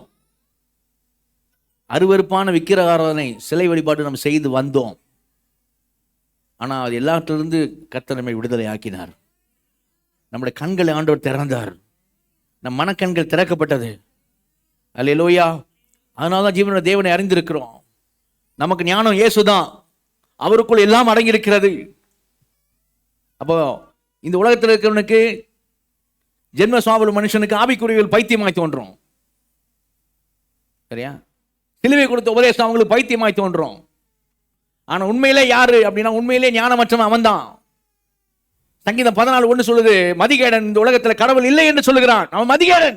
Is a fool. The fool says there is no God. சரியா? அப்ப ஆனா நம்மள என்ன சொல்றாரு? அஞ்ஞானிகள் அவைகளை நாடி தேடுகிறார்கள். அப்ப நம்ம யாரு சொல்லுங்க? அஞ்ஞானிகள் அவைகளை நாடி தேடுகிறார்கள். நம்ம யாரு? ஞானிகள். ஆண்டவர் பார்வையில். அப்போ ஞானமற்றவளை போல, மற்றவர்களை போல, ரட்சிக்கப்படாதவங்களை போல நீங்கள் நடக்காதீங்க. விஸ்டம், ஞானம் உள்ளவர்களை போல எப்படி நடங்க? கவனமாய் நடந்து கொள்ள பார்த்து. அல்லேலூயா. கவனமாய், அந்த வார்த்தை கவனி. கவனமாக நடக்க பாரு, கவனமாக நட. ஏனோ தோண நடக்காத கிறிஸ்டல் லைஃப் அது இல்லை. கவனமாக நடக்க பாரு. ரெண்டாவது வார்த்தை என்ன? 16 பாருங்க. 16 வாங்க. காலத்தை பிரயோஜனப்படுத்திக் கொள்ளுங்கள். அல்லேலூயா. ஒன்று கவனமாக நட, இன்னொன்று காலத்தை பிரயோஜனப்படுத்திக்க. கவனிங்க, இந்த உலக வாழ்க்கை டெம்பரரி, தற்காலிகமானது தான். அப்போ இந்த தற்காலிகமான இந்த உலக வாழ்க்கையில் சங்கீதம் 90 மோசே சொல்லுவார், 70 வயசு பலத்தன்மையாக 80 வயசு, அவ்வளோதான். சரியா? 100 கூட இருந்துட்டோமே, அது டெம்பரரி தான். அப்போ தற்காலிகமான இந்த உலக வாழ்க்கையில் நமக்கு தேவையான காரியங்கள், படிப்பு, என்ன பள்ளிக்கூடம், காலேஜ் எல்லாம் படிப்பு காரியங்கள், வேலை, சம்பாத்தியம், குடும்பம், சரியா, எல்லாம் இதுக்கு உணவு, உடை, இதுக்கெல்லாம் இருக்க இடம், இதுக்கெல்லாம் நீ முக்கியத்துவம் கொடுக்குறீங்க. டெம்பரரி லைஃப்ல, தற்காலிகமான வாழ்க்கையில இவ எல்லாத்துக்கும் நீ முக்கியத்துவம் கொடுக்குறியே. Okay okay. ஆனா எல்லாத்துக்கும் மேலாவும் கிறிஸ்துவ வாழ்க்கைக்கு முக்கியத்துவம் கொடுக்குறியா? Are you giving importance to your Christian life? கிறிஸ்துவ வாழ்க்கைக்கு முக்கியத்துவம் கொடுக்குறியா? இது எல்லாத்துக்கும் மேல, எல்லாத்துக்கும் மேல கிறிஸ்துவ வாழ்க்கைக்கு முக்கியத்துவம் கொடுக்குறியா? உன்னுடைய படிப்பு, உன்னுடைய சம்பாத்தியம், உன்னுடைய வேலை, உன்னுடைய தொழில், உன்னுடைய குடும்பம், உன்னோட உணவு, உன்னோட உடை, உன்னுடைய இருக்க இடம், எல்லாத்துக்கும் மேலே கிறிஸ்டியன் லைஃபுக்கு. ஏன்னா எல்லாம் கவனிங்க, என்ன விஸ்டம் அப்படின்னா, அவனுக்கு தெரியாது this is only temporary life. அவனை பொறுத்த வரைக்கும் என்னன்னா, ஏதோ எத்தனையோ கோடான கோடி வருஷம் இருக்கிற மாதிரி தான் அவன் நடந்துட்டு இருப்பான்.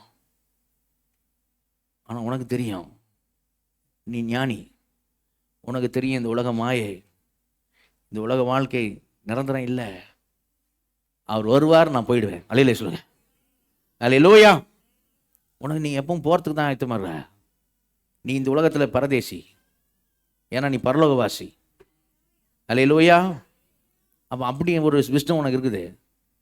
பூமி எனக்கு சொந்தமல்ல, என்னோட குடியிருப்பு பரலோகத்தில் இருக்கிறது. அல்லேலூயா. இங்கே உன்னை நீ விட்டான்னா என்ன போட்டு விடு, போட்டோம் அதுமே அதுதானே. அப்படின்னும் போது டெம்பரரி, இதுக்கெல்லாம் முக்கியத்துவம் கொடுக்குற நீ உன் கிறிஸ்துவ லைஃபுக்கு, கிறிஸ்துவ வாழ்க்கைக்கு நீ முக்கியத்துவம் கொடுக்குறியா? Are you giving importance to your life, Christian life? நம்ம கொடுக்கணும். அதுதான் ஆண்டவர் விரும்புகிறார். எப்படிலாம் நமக்கு கத்துற தெரியுமா? காலத்தை பிரயோஜனப்படுத்திக் கொள்ளுங்கள். நீதிமொழிகள்லாம் பாருங்க, சோம்பேறிய எறும்பை பாரு அப்படின்னுவார். எதை பார்க்க சொல்றாரு? எறும்பை பாரு, பாடம் கத்துக்க அப்படிங்கிறார். இல்லையா? அதை பாடுறா எப்படி பண்ணுது, கோடை காலத்தில் என்ன இப்படி செய்யுது அப்படி சொன்னா டீச் பண்ணுற லெசன் சொல்ல. அப்போ நீ எப்படிரா டைம், அது பாருங்க தம்பி, எனக்கு இங்கிலீஷில் போடுவேன் இந்த வருஷனை, எதுலையாவது போடுங்க, இங்கிலீஷில் பிரச்சனை இல்லை, எந்த வருஷம் போட்டாலும் டைம் தான் வருங்க. காலத்தை பிரயோஜனப்படுத்திக் கொள்ளுங்கள். இல்லையா? சில வேர்ஷன் எப்படி போட்டிருக்குன்னா ரிடீம் த டைம்னு போட்டிருக்கு. ரிடீம்னு என்ன அர்த்தம் தெரியுமா? அகராசோ, உங்களுக்கு வார்த்தை ஞாபகமே தெரில. அகராசோன்னா buy buy buy buy it. Yesu Kristu நம்மளை பாவ சந்தையிலிருந்து, அகராசோ பாவ சந்தையில் நம்மளை விலை கொடுத்து இயேசு வாங்கினார். ரிடீம் இட், மீட்டடு, டைமை மீட்டடு அப்படி சொல்றார். மேக்கிங் த மோஸ்ட் ஆஃப் ஆப்பர்ச்சுனிட்டின்னு போட்டு பாருங்க. இதில் என்ஐவியா, என்ஐவி வேற வெர்ஷன் போட்டுப்பா பாருங்க. டைமுக்கு பதிலாக இந்த இங்கே என்ன போட்டிருக்கு? ஆப்பர்ச்சுனிட்டி, வாய்ப்புன்னு போட்டு. டைம் தான் வாய்ப்பு. Making the most of your time, making the most of your time. எந்த வருஷம் தான் டைம் டைம் டைம் தான் சொல்லியிருக்கான் பைபிளில். டைம், சரியா? That is very important. நேரம்ங்கிறது ரொம்ப முக்கியமானது. நேரம் ரொம்ப முக்கியமானதுங்க. நம்ம கவனிங்க, நான் சொல்கிறேன், நமக்கு எல்லாருக்குமே 24 மணி நேரம் தான். நம்ம எல்லாருக்குமே 1 மணி நேரத்துக்கு 1 மணி நேரம் அப்படின்னா அது 60 நிமிஷம் தான். நம்ம எல்லாருக்குமே 1 நிமிஷத்துக்கு 60 செகண்ட்ஸ் தான். மாறி மாறிலாம் இல்லை, மாறி மாறி கிடையாது. சரியா? இப்போ 9:05 டைமு, இன்னும் 1 நிமிஷத்தில் இந்த டேட்டுக்கு, இன்னைக்கு டேட்டில் 9:05 டைமு, ஜூலை மாதம் இந்த டேட்டில் 9:05 டைமு இனிமேல் உங்களுக்கு கிடைக்காது. உங்களுக்கு இல்லை, எனக்கு கிடைக்காது. யாருமே கிடைக்காது. You cannot redeem it. திரும்பி வரவே வராது. சரியா? நீ எதை வேணா திரும்பி ரெடீம் பண்ண மாதிரி பார்க்கலாம். ஆனால் பைபிள் சொல்லுது ரெடீம் த டைம் அப்படின்னு சொல்லுது. ஏன் சொல்லுதுன்னா அவ்வளோ இம்பார்ட்டன்ஸ் கொடுக்குது பைபிள். அவ்வளோ முக்கியத்துவம் கொடுத்து சொல்லுது. காலத்தை விரயமாக்காத. அவன் தான் அப்படி பண்ணிக்கிட்டு இருப்பான். காலத்தை விரயமாக்கிட்டு இருப்பான். அவங்க எப்படி பண்ணுவாங்க? காலத்தை எப்படி விரயமாக்குவாங்க? சரியா? 2 குரூப் இருக்காங்க. என்ன காமிக்கிறேன். அந்த நாட்களில் இருந்தவங்களை சொல்கிறேன். நீங்கள் புரிஞ்சதுக்காக எக்ஸாம்பிள் சொல்கிறது. எப்படி வரமா? நீங்கள் அப்போஸ் நடவடிக்கைகள் வாங்க. அப்போஸ் நடவடிக்கைகளில் 17ஆம் அதிகாரத்தில் 2 பேரை பற்றி சொல்லியிருக்கோம். 18ஆம் வசனம், 17-18. அப்பொழுது எபிக்கூரரும் ஸ்தோயிக்கருமான ஞானிகளில் சிலர் அவனுடனே வாக்குவாதம் பண்ணினார்கள். சிலர், இந்த வாயாடி என்ன பேச போகிறான் என்றார்கள். சிலர், இவன் அந்நிய தேவதைகளை. எபிக்கூரரும் ஸ்தோயித்தருமான சிலர். அது யார்? அது எபிக்கூரரும் ஸ்தோயித்தருங்கன்னா அது ஒரு குரூப். அவங்க வேலையை என்ன தெரியுமா? அவங்களோட ஒரு வேலை என்னன்னு காமிக்கிறேன். அவங்க எப்படிப்பட்டவங்கன்னு அங்கேயே போட்டிருக்கோம். 21ஆம் வசனம் 21. அந்த அத்தனை பட்டணத்தார் எல்லாரும் அங்கே தங்குகிற அந்நியரும் நவமான காரியங்களை சொல்லுகிறதிலும் கேட்கிறதிலுமே ஒழிய வேறு ஒன்றிலும் பொழுது போக்குகிறதில்லை. என்ன போக்குறதில்லை? பொழுது. டீ கடை பெஞ்சு அவங்க புரியுதா? உட்காந்து என்ன பண்ணுவாங்களாம்? நாள் ஃபுல்லாக எதை பொழுது போக்குறது? பேசியே பொழுது போக்கிடுவாங்க. அப்போ பாஸ்டர் அப்போ பேசினே பொழுது போவாங்க. அப்போ எப்படி? சாப்பாடு டைம் சாப்பிடுவாங்க. போய் புசிப்போம், குடிப்போம், அப்புறம் கரெக்டாக முடிச்சிட்டிங்க பாருங்க. நாளைக்கு சாவோம். அவ்வளோதான். இதுதான் அவங்க லைஃப். இருக்கிற வரையிலும் பேசுவோம், நல்லா புசிப்போம், நல்லா குடிப்போம், நாளைக்கு சாவோம். டேய், சாவு எப்போனா வரும்டா. அதனால் இருக்கிறவங்க எப்படி இரு. சரியா? இதுதான் அவங்க டைம் ஸ்பெண்ட் பண்ணுறது. ஓகே, அவங்க டைம். ஆண்டவர் பிள்ளைங்க டைம் அப்படிங்கிறத எப்படி ஸ்பெண்ட் பண்ணோம்? எப்படி ஸ்பெண்ட் பண்ணணும் நமக்கு அங்கேயே சொல்லியிருக்கோம். எபேசியரில் 5ஆம் அதிகாரத்துக்கு வாங்க, எப்படின்னு பார்ப்போம். எபேசியர் 5ஆம் அதிகாரத்தில்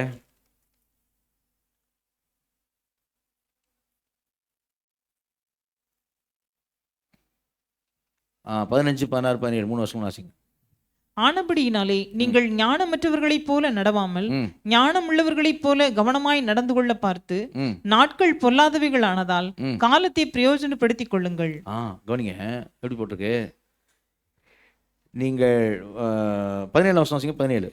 ஆகையால் நீங்கள் மதியற்றவர்களாய் இராமல் கர்த்தருடைய சித்தம் இன்னதென்று உணர்ந்து கொள்ளுங்கள். மதியற்றவர்களாக, மூளை இல்லாமல் இருக்காதீங்க.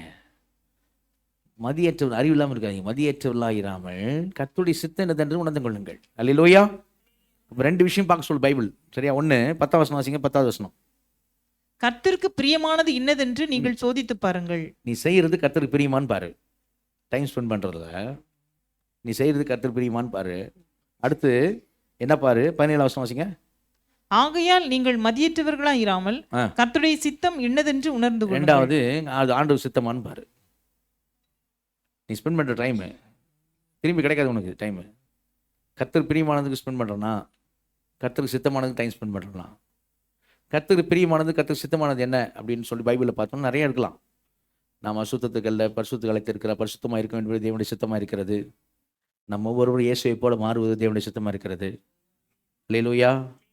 நிறைய காரியங்கள் இருக்குது. சரியா? அவரை அறிகிற அறிவில் நம்ம விருத்தி அடைந்து தேவனுடைய சித்தமாக இருக்கிறது. சரி கவனிங்க. அப்போ அவர் என்ன சொல்கிறாரு? எப்படி சொல்கிறார்? டைம் என்ன ஸ்பெண்ட் பண்ணால், இங்கேருந்து இந்த உலகத்தில் நம்ம போகும்போது எதுவுமே எடுத்துன்னு போக போகிறதில்ல. ஒரு அலையில் சொல்லுவோமா? உச்ச மலையில் சொல்லுவோமா? நல்லா தெரியும் நமக்கு. எதுவுமே எடுத்துன்னு போக போகிறதில்ல. ஓகே, சரியா? அப்போ என்ன தான் நம்ம இது பண்ண போகிறோம் அப்படின்னா, எவ்வளவு நீ அவரை அறிகிற அறிவில் வளர்ற, எவ்வளவு நீ இயேசுவை போல மாறுற, அதுக்கு நீ எவ்வளவு நேரம் செலவு பண்ற பக்தி விருத்தி அடையும்படி, இன்னும் உன் தேவனை, உன்னை ரட்சித்த தேவனை அறியும்படி, இன்னும் அவரை கிட்டி சேரும்படி, இன்னும் அவர் அன்பின் ஆழம் அகல நீர உயரத்தை நீ அறியும்படி, அறிவிக்கட்டாத அன்பை அறிந்து கொள்ள வல்லவனாய் மாறும்படி நீ என்ன செய்யற? அவருடைய சித்தத்தை அறிகிற அறிவினால் நிரப்பப்படுறியா? நிரப்பப்பட்டாதான் நீ அடுத்தடுத்த காரியங்களை செய்வ அப்படின்னு பவுல் சொல்லுவார். இது இந்த ரெட்டை நிருபம்னு சொல்லுவாங்க. இதை நான் எபேசியர் கொலோசியர் ஒரே டைம்ல தான் எழுதினார். சரியா? புரியுதா? இந்த எபேசியர் எழுதிட்டார், அப்புறமா கொலோசியர் எழுதிட்டார். அப்படித்தான். ஓகே, அப்போ எழுதும் போது சரிங்களா, ஒன்று கொலோசியர் எழுதிட்டு அல்ல எபேசியர், அப்படிதான். ஓகே, எழுதும் போது ரெண்டும் நிறைய இது அப்படி பேரலாக வரும். சரிங்களா? அதில் இந்த காரியத்தை சொல்கிறேன். கொலோசி 1ஆம் அதிகாரத்தில் 9ஆம் வசனம் வாசிங்க. கொலோசி 1 9ஆம் வசனம். இது நிமித்தம் நாங்கள் அதை கேட்ட நாள் முதல் உங்களுக்காக இடைவிடாமல் ஜெபம் பண்ணுகிறோம். நீங்கள் எல்லா ஞானத்தோடும் ஆவிக்குரிய விவேகத்தோடும் அவருடைய சித்தத்தை அறிகிற அறிவினாலே நிரப்பப்படவும் சகலவித நற்கிரியைகளுமாகிய கனிகளை தந்து தேவனை அறிகிற அறிவில் விருத்தியடைந்து கர்த்தருக்கு பிரியம் உண்டாக அவருக்கு பாத்திரராய் நடந்து கொள்ளவும் சந்தோஷத்தோட கூடிய எல்லா பொறுமையும் நீடிய சாந்தமும் உண்டாவதற்கு மகிமையான அவருடைய வல்லமையின்படி எல்லா வல்லமையாலும் பலப்படுத்தப்படவும் உங்களுக்காக வேண்டுதல் செய்கிறோம். எப்படி சொல்றாங்க? அவர் சித்தத்தை அறிகிற நிரப்பப்படவும், அதனால நீ சகலவித நற்கிரியமான கனிகளை தரவும், தேவன் அறிகிற அறிவில் விருத்தி அடையவும், அதனால் நீ கர்த்தருக்கு பிரியம் உண்டாக அவர் பாத்திரமா நடக்கவும், சரியா, உள்ளான மனுஷன்லாம் பலப்படுத்தப்படவும் உங்களுக்காக வேண்டுதல் செய்கிறோம். அல்லேலூயா. அப்படி சொல்றது முதல் நம்முடைய சித்தத்தை அறிகிற அறிவினால நிரப்பப்படாது. நீ டைம் மேனேஜ்மெண்ட்டு, நீ எவ்வளவு உன் நித்தியத்துக்காக செலவு பண்ணுற, உன் நித்தியத்துக்காக ஒவ்வொரு நாளும் எவ்வளோ செலவு பண்ணுற, how many hours, how many minutes, எவ்வளோ நிமிஷம் நீ ஆண்டவரை காரியத்தை செலவு பண்ணுற. ஃபுல் அண்ட் ஃபுல் அவனை மாதிரியே இருக்கிறியா, வெளியே இருக்கிற மாதிரியே இருக்கிறியா, இல்லை ஆர் யூ ஸ்பெண்டிங் டைம் நித்தியத்துக்காக செலவு பண்ணுறியா? அந்த நித்தியத்துக்காக செலவு பண்ணுறதுக்கு ஹெல்ப் பண்ணுற மாதிரி தான் இந்த கேர் செல்லாம். அதுக்கு பேரே கேர் செல், கேர் எடுத்துக்கிற செல்லு, சீஷல் ஐக்கியம். அப்படிலாம் சபையில் உதவி வருது, டூல்ஸ் வருது. Okay, what you are doing, நீ என்ன செய்கிற, நீ என்ன பண்ணுற? அப்போது அவருக்கு பிரியமுண்டாக, சரியா, அவருக்கு சித்தமானதா. ஆனால் ஆண்டவர் வேலைக்கு போவானு சொல்ல, வேலை செய்யாதான் சாப்பிடக்கூடாதுன்னு போட்டிருக்கு பைபிளில். ஆனால் என்ன சொல்கிறார் ஆண்டவர், எவ்வளோ ப்ரிஃபரன்ஸ் கொடுக்குற, ப்ரையாரிட்டி கொடுக்குற, என்னுடைய காரியத்தில் எவ்வளோ கொடுக்குற, என் காரியத்தில் பாருங்கள். நான் ஒரு காரியம் சொல்கிறேன், எக்ஸாம்பிள் சொன்னால் புரியும்காக சொல்கிறேன். 2 ராஜாக்கள் 5ஆம் அதிகாரத்திற்கு நான் சொல்கிற சம்பவம். நாகமான் குஷ்டரோகி வந்தான் சீரிய தேசத்திலிருந்து, எலிசாவை பார்க்க வரான். எலிசாட்ட வந்தோடனே 7 தரம் போய் ஸ்நானம் பண்ணுன்னு சொன்னார் யோர்தானில்.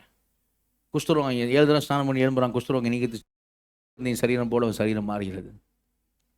அவன் எப்படி ஆயிலும் எலிசாவுக்கு இவ்வளோ பெரிய அற்புதம் நடந்தது, எலிசாவுக்கு கனம் பண்ணணும்னு சொல்லிட்டு, ஐயா நீங்கள் மாற்று வஸ்து வாங்கிக்கிங்க, பொண்ணு வாங்கிக்கிங்க, வெளியே வாங்கிங்கன்னு சொல்கிறான். 2 தாளந்து வாங்கி, 1 தாளந்து வாங்கி, மாற்று வஸ்து வாங்கி, அது வாங்கி, அது வாங்கினா. எலிசா சொன்னால் ஒன்று வேணாம் நீ போ அப்படின்னா. ஆனால் எலிசா கூட என்ன பாருங்க, கேஆசி, அவனுக்கு முடியல. நாகமோன் போனவொடனே பின்னாடி ஓடுறான். அவன் இப்போ பார்த்தனுக்கு சுக செய்தியா? ஆமாம் சுக செய்தி தான். ஐயா தெரியாமல் வானான்ட்டாரு. நீங்கள் போன பிறகு தான் 2 பேர் வந்தானுங்க. இப்போது அவங்க 2 பேருக்கு என்ன செய்யணும், அவங்க 2 பேருக்கு ட்ரெஸ் கொடுக்கணும், அவங்க 2 பேருக்கு தாளந்து கொடுக்கணும். அதனால் என்னன்னா, அப்படியா அப்படின்னு சொல்லி அவன் என்ன பண்ணுறான், கொடுக்குறான். அவன் கம்பல் பண்ணி என்ன செய்யறான், எடுத்துகிட்டு போ அப்படின்னு சொல்லி சொல்லப்பட்டிருக்க பாருங்க. 23ஆம் வசனம், 2:5-23. அதுக்கு நாங்கள் தயவு செய்து 2 தாளந்து வாங்கிக்கொள். இவன் வந்து 1 தாளந்து வெள்ளியும் 2 மாற்று வஸ்து தர வேண்டும்னு கேட்குறான். 23ஆம் வருஷத்தில் நாங்கள் சொன்னால் 2 தாளந்து வாங்கிக்க, 2 வஸ்திரம் எடுத்துக்கப்போ அப்படின்னு சொல்லி கொடுக்கலாம். இவர் வாங்கினார். அதை கொண்டு போகிறதுக்கு கூட ஆள்கள் வேறு. இவர் வீடு வரைக்கும் வந்தோன்னே அவங்க அமுச்சு விட்டான். வீட்டில் கொண்டு போய் வச்சுட்டான். ஃபஸ்ட்டு கடன் போய் எலிசா நடுவே நின்ட்டான். சரியா? எலிசா கேட்டார், எங்கேருந்து வரப்பா கேசி? எங்கேயும் போகல நான். அப்போ எலிசா சொன்னா, நீ போனிய அவன்கிட்ட வாங்குறதுக்கு, அப்போ என் இருந்தவன் கூட வரலையா, என்னை பற்றி நீ நினைக்கலையா சொல்லிட்டு சொன்னான். இப்போ என்ன சொன்னான் பாருங்க 26. அப்பொழுது இவனை பார்த்து, அந்த மனுஷன் உனக்கு எதிர்கொண்டு வந்து தன் ரதத்தில் இறங்கி திரும்பி வருவது என் மனம் உன்னோடு கூட செல்லவில்லையா? பணத்தை வாங்குறதுக்கும், வஸ்திரங்களையும், ஒளிய தோப்புகளையும், திராட்சை தோட்டங்களையும், ஆடு மாடுகளை, வேலைக்காரி வாங்குறதுக்கும் இது காலமா? Is this the time அப்படின்னு கேட்டான். ஏன் அப்படி கேட்டாப்புல எலிசா கவனிங்க. நாகமானுக்கு அவன் அந்நியன், அவன் புறஜாதி, அவன் வந்து சீரிய தேசத்து படைத்தளபதி. அவனுக்கு பெரிய அற்புதத்தை தேவன் கிருபையா செஞ்சிருக்கிறார். அந்த தேவனுடைய கிருபையை என்ன பண்ணோம், அவனுக்கு வெளிப்படுத்தணும். கிருபையினாலே அவன் என்ன செய்யறான், அவன் ஆண்டவர் அறிஞ்சு கொண்டு போறான். சரி, அப்போ எலிசா எதை காமிக்கணும்னு நினைக்கிறார் அந்த மனுஷனுக்கு? எதையும் வாங்கல, ரிட்டர்ன் வாங்கல. ஏன்னா God is gracious. சரியா? கிருபையா தராப்பா உனக்கு, நீ இதை தருவனுக்காக ஒரு தரலப்பா உனக்கு, அவர் கிருபையா இருக்கிறப்பான்ட்டு தேவ கிருபையை என்ன பண்ணா எலிசா வெளிப்படுத்தினான். தேவ கிருபையை வெளிப்படுத்தின எலிசா. ஆனா நாகமான் என்ன பண்ண சொன்னா, நீ கிருபை வெளிப்படுத்துற டைம்ல நீ இப்ப உனக்கு வாங்கியிருக்கியே, இஸ் இட் ரைட்? அப்படி செய்யறதுக்கு காலமா? அதாவது செய்யறதுக்கு பதில் செஞ்ச மாதிரி ஆகி போச்சு. இப்போ அவன் பெற்றுக்கொண்ட நன்மைக்கு பதில் செஞ்சு போற மாதிரி ஆகுது. இப்போ நீ ஓடி போய் அவன்கிட்ட கேட்டது, you let down your God. நீ உன் தேவனை லெட் டவுன் பண்ணிட்ட. நீ உன் தேவனை என்ன செஞ்சிட்ட? கனவீனப்படுத்திட்ட. ஓடி பின்னாடி ஓடி அப்ப தேவனை கனவீனப்படுத்திட்ட. ஏன்னா அவன் கொடுத்துதான் இன்னொரு ஆளுக்கு கொடுக்கணுமா? அப்படியே வச்சிருக்காரு தேவன் நம்மள. அப்படியே வச்சிருக்காரு தேவன் நம்மள. கேட்டான், இது ரிசல்ட் டைம். சரியா? நான் கிரேஸ் வெளிப்படுத்த, ஆண்டோட கிரேஸ், கிருபை. நீ அந்த கிரேஸ் என்னவாக்குற? உனக்கு அட்வான்டேஜ் ஆக்குற.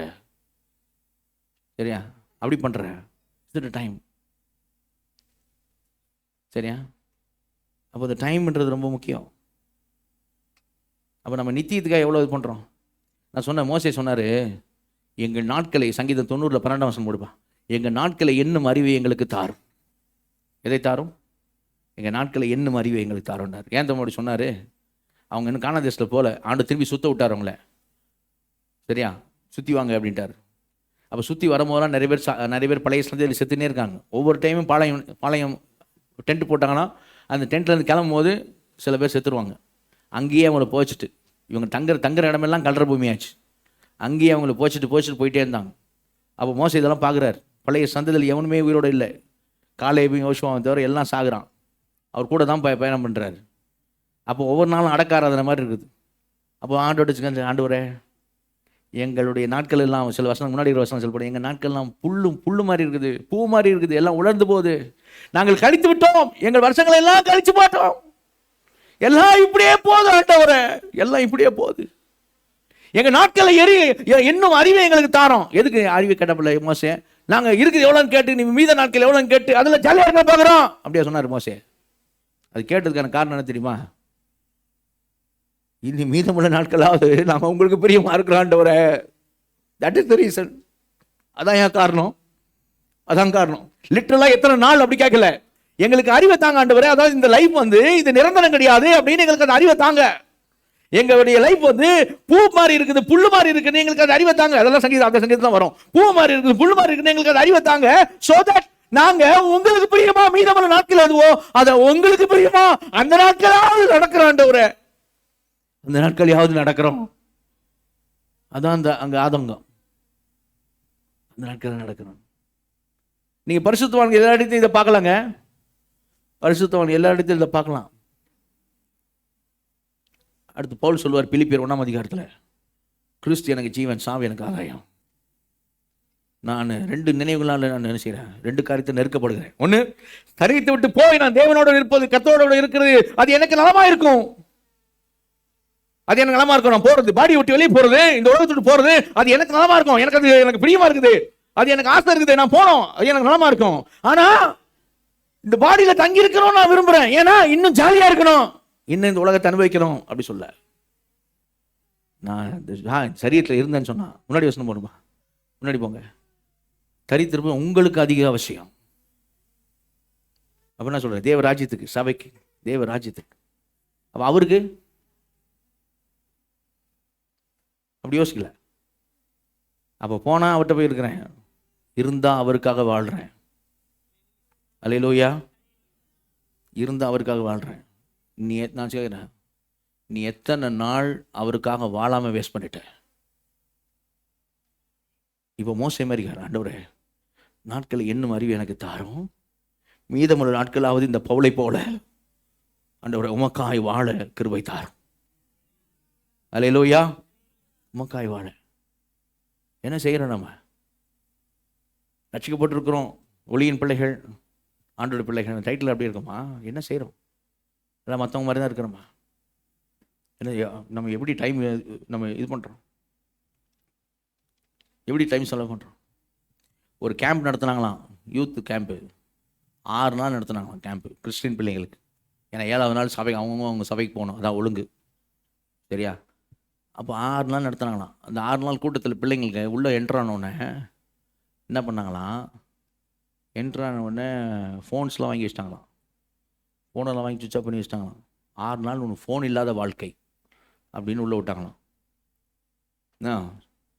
என்ன நடந்தது தெரியுமா? கிறிஸ்டின் பிள்ளைங்க என்ன நடந்தது தெரியுமா? நிறைய பிள்ளைங்கள் கை உதற ஆரம்பிச்சுதான். நிறைய பிள்ளைங்க போய் வெறித்தனமாக சண்டை போட்டு, ஃபோனை தரீங்களா இல்லையா, நான் வீட்டுக்கு போகிறேன் அப்படின்னு கேட்டு சண்டை போட்டு ஃபோனை வாங்கி போனாங்க வீட்டுக்கு, ரிட்டர்ன் போயிட்டாங்க வீட்டுக்கு. கிறிஸ்டியன் பிள்ளைங்க, சரியா? அவனால் ஃபோன் இல்லாமல் இருக்க முடியல. Just 6 days. நடந்த உண்மைங்க, நடந்த உண்மை சொல்கிறேன் நான். நம்ம நாட்டில் வட இந்தியாவில், சரியா, 6 நாள் ஃபோன் இல்லாமல் செய்ய முடியல, இருக்க முடியல. அப்போ மோஸ்ட் ஆஃப் த டைம் எங்கே போகுது அவனுக்கு சொல்லுங்கள்? Social media. இல்லையா? சோஷியல் மீடியா தான் போகுது, சரியா?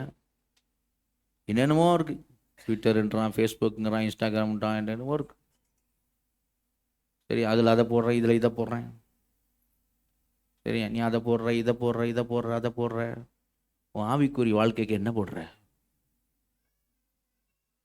இன்ஸ்டாகிராமில் ஸ்டோரி போடுற, ஆவிக்குரிய ஸ்டோரி எப்படி இருக்கு? உன் ஸ்டோரி, ஆவிக்குரிய ஸ்டோரி எப்படி இருக்கு?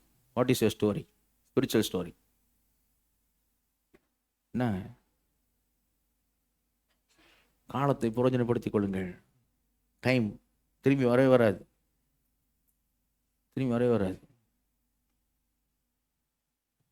நான் அதுக்காக என்டர்டெயின்மெண்ட் அந்த காரியங்கள் அது நான் இல்லைன்னு சொல்ல.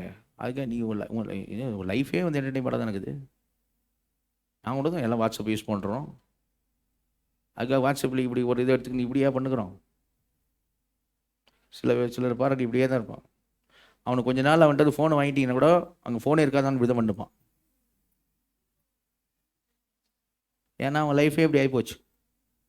சில கிரிக்கெட் விளையாடுற பிள்ளைங்களை பார்த்துருக்கீங்களா? கிரிக்கெட் ரொம்ப மேட்னஸ் அப்படின்னா, ரொம்ப பைத்தியம் அப்படின்னா, அவன் கிரிக்கெட் எப்படின்னா சும்மா போயிட்டு இருக்கும்போதே அப்படி பண்ணுப்பான், இல்லைனா அப்படி பண்ணுப்பான். அவன்கிட்ட பேட் இருக்கிறது ஒன்று, ரோட்டில் நடந்து போயிட்டு இருப்பான், ஆனாலும் அப்படின்னுமா. ஏன் அப்படின்னா என்ன ஆகிட்டான்? மைண்ட் லெவல் அடிக்ஷன் ஆகிட்டான்னு அர்த்தம், சரியா? சிலர் வந்து பாரு இப்படி, சிலர் வந்து இது சொன்னேன், சிலர் வந்து இப்படி ஃபோனை வாங்கிட்டீங்க இப்படி தான் இருக்கும், அப்புறம் இப்படி ஆகிடும். புரியுதா? அடிக்ஷன். நம்ம டைம் எப்படி சொல்ல பண்ணுறோம்? டைம் எப்படி சொல்ல பண்ணுறோம்? Precious time. ஆண்டோட பிள்ளைகள் ஞானமற்றவர்களே, அந்த வசனம் போடுப்பா, எங்கவே சரியில்லை. ஞானமற்ற மற்றவர்களை போல நீங்கள் நடக்காமல் ஞானமுள்ளவர்களாக, நாட்கள் பொல்லாததாகியால் காலத்தை பிரயோஜனப்படுத்திக் கொள்ளுங்கள். Days are evil. இன்னும் நாட்கள் பொல்லாமல் தான் பொல்லாததான் ஆகும், சரியா? ஆமாம், தீமோத்தேயுக்கு எழுதும் போது பவுல் சொல்கிறார்ல, இன்னும் நாட்கள் என்ன தான் ஆகும்? பொல்லாததாக ஆகும். அப்போது இன்னும் கொடிய நாட்கள் வரும் என்று அறிவாயாகன்வார் தீமோத்தேயுக்கிட்ட. அது இன்னும் மோசமாக தான் போயிட்டு இருக்கு. உலகம் கல்ச்சர் இன்னும் பயங்கரமாக தான் மோசமாக தான் போயிட்டு இருக்கு.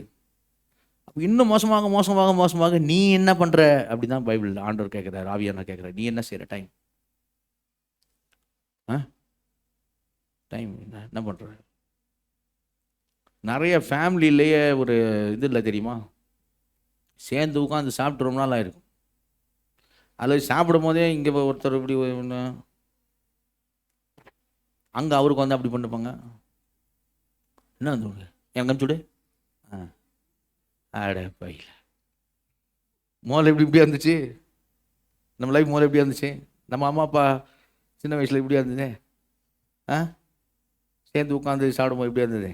சில டைமில் அம்மாவே வந்து ஒரே நைட்டில் ஒரு கொஞ்சம் சாப்பாடு தான் இருக்கிறது, அட்ஜஸ்ட் பண்ணிடலாம் நம்ம நினச்சா என்ன பண்ணுவாங்க, தனித்தனியாக போட்டு கொடுத்து சின்ன கொஞ்சமாக தெரியுன்ட்டு ஒரே பாத்திரத்தில் இப்போ வச்சுக்கிட்டு மொத்தமாக இது பண்ணிட்டு உருண்டை பிடிச்சி கொடுக்குறேன், சரியா நீங்கள் சாப்பிடுங்கன்னு உருண்டை பிடிச்சி கொடுப்பாங்க. இல்லை ஒன்றா உட்காந்து நினச்சிப்பேன், அம்மா எனக்கு தான் இப்படி வாங்கிடுவேன், நான் அவனுக்கு கொடுத்துருக்கிறேன் எனக்கு கொடு அப்படி இல்லையா? அப்படி தான் வரேன் ஒரே தானே வேணேன். இப்போது டேய் சாப்பிடுவாடா வரேன், சாப்பிடுவாடா வரேன்னு சொல்கிறேன்ல. பிஸி ஒரு இந்தியா பாகிஸ்தான் போர் நிறுத்துறாரு மெயில் அமிச்சு, இல்லைன்னா இஸ்ரேலுக்கும் அவங்களுக்கும் யுத்தம் நிறுத்துறாரு, ரொம்ப பிஸியாக இருக்கிறார், டென்ஷன் ஆகிடுவார் கூப்பிட்டா இல்லையா. நடக்கத்தான் சொல்கிறேன் நான். டைம் எப்படி போகுது? நமக்கு தான் பைபிளில் தான் போட்டிருக்கு டைம் பற்றி. காலத்தை என்ன செய்யுங்க, பிரயோஜனப்படுத்தி கொள்ளுங்கள்.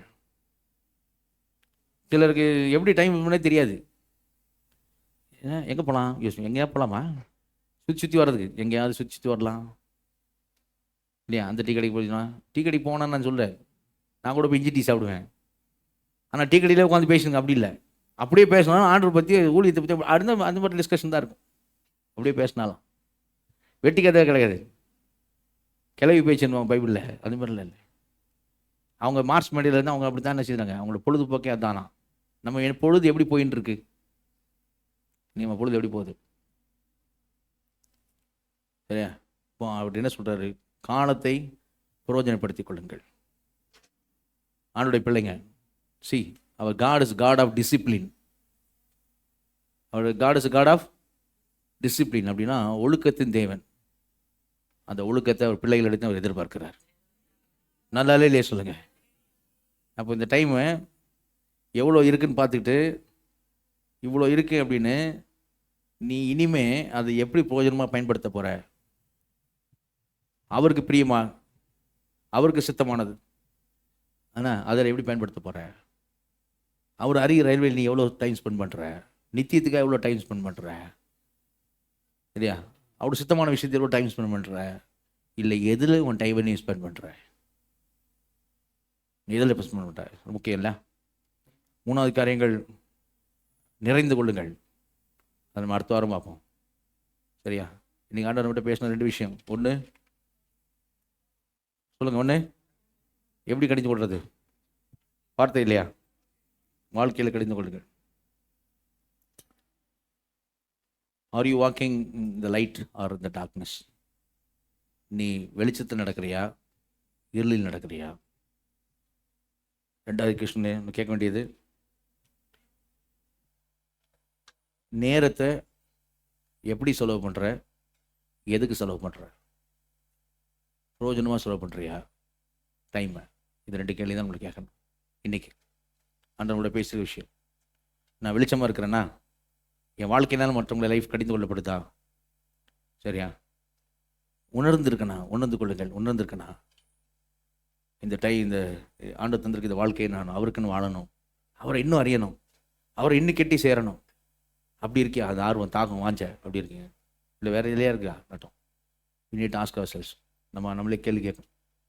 ஒரு நாள் அப்படி இல்லாமல் இருந்தால் இன்றைக்கி ஆண்டு சொல்கிறாரு, எலும்பு, மருத்துவரை விட்டு தூங்குறது விட்டு தூசி உதறிட்டு எலும்பு, கிறிஸ்துவனை பிரகாசிப்பார் என்று சொல்லியிருக்கிறார். எலும்போம் ஜெபனும்.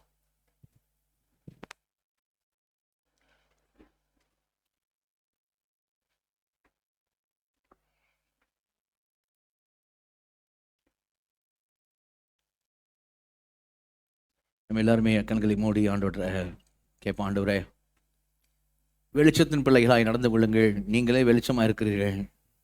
இந்த வார்த்தைக்காய் ஸ்தோத்திரம் ஆண்டவரே. உம்முடைய பிள்ளையாக நீர் ஒளியில் இருக்கிறது போல நானும் ஒளியின் பிள்ளையாக, வெளிச்சத்தின் பிள்ளையாக என் வாழ்க்கையின் மூலமாய் ஆண்டவரே இந்த உலகத்தை, சமுதாயத்தை கடிந்து கொள்ளும்படியாக அந்தகார கிரியைகளுக்கு உடன்படாமல் ஆண்டவரே வேறு பிரிக்கப்பட்ட வாழ்க்கை வாழ எனக்கு கிருபை தாரும்.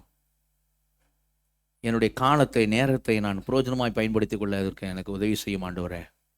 நான் டைம் எதுவும் வேஸ்ட் பண்ணாமல் ஆண்டவரே செய்ய வேண்டிய கடமைகளை கரெக்டாக செய்வதற்கும், உமக்கு பிரியமானதை செய்வதற்கும், உமக்கு சுத்தமானதை செய்வதற்கும் எனக்கு கிருபை தாரும் ஆண்டவரேன்னு சொல்லி ஆண்டோடைய கிருபை கேட்டு கரங்களை உயர்த்தி ஒப்பு கொடுப்போமா? ஆண்டோட கிருபை கேட்டு, ஆண்டவரே வெளிச்சத்தின் பிள்ளையாய் நான் நடக்க, காலத்தை பிரயோஜனப்படுத்திக் கொள்ள எனக்கு கிருபை தாரும். வல்ல பிதாவே, நன்றியோடு ஸ்தோத்திரிக்கிறோம், துதிக்கிறோம். கிருபை மிரக்கும் தாயின் இருந்தவரே அப்பா, அந்த நாளில் எங்களோடு நீர் பேசின வார்த்தைக்கு நமக்கு நன்றி செலுத்துகிறோம். கரங்களை உயர்த்திருக்க ஒவ்வொருவரும் வெள்ளக்கருத்தில் அர்ப்பணிக்கிறோம். கர்த்தாவே ஆண்டவரே, வெளிச்சத்தின் பிள்ளைகளாய் நாங்கள் நடக்க, வேறு பிரிக்கப்பட்ட வாழ்க்கை வாழ, அப்படி உங்கள் சுத்தமானவைகளை நாங்கள் செய்ய, காலத்தை பிரயோஜனப்படுத்திக் கொள்ள கரங்களை உயர்த்திருக்க ஒவ்வொருவருக்கும் நீர் கிருபை தந்து ஆஸ்வதிக்க கரத்தில் அர்ப்பணிக்கிறோம். பொறுப்பெடுக்கணும் ஜெபிக்கிறோம். பெரிய காரியங்களை செய்ய தாழ்த்துக்கிறோம். இயேசு நாமத்தை ஜெபங்கள் ஜீவனங்கள் நல்ல பிதாவே, ஆமென். செய்து சொல்லுவோம். என் ஆத்துமாவே கர்த்தரை ஸ்தோத்திரி, என் முழுமே பரிசுத்த நாமத்தை ஸ்தோத்திரி. என் ஆத்துமாவே கர்த்தரை ஸ்தோத்திரி, அவர் செய்த சகல உபகாரங்களையும் மறவாதே. ஆமென். கர்த்தராகிய இயேசு கிறிஸ்துவின் கிருபையும் பிதாவாகிய தேவனுடைய அன்பும் பரிசுத்த ஆவியினுடைய அந்நிய நேக்கும் சுகம் பாதுகாப்பு இப்பொழுதும் எப்பொழுதும் இயேசு கிறிஸ்து ரகசிய வரைக்கும் மட்டும் இருப்பதாக. அல்லேலூயா, அல்லேலூயா, அல்லேலூயா.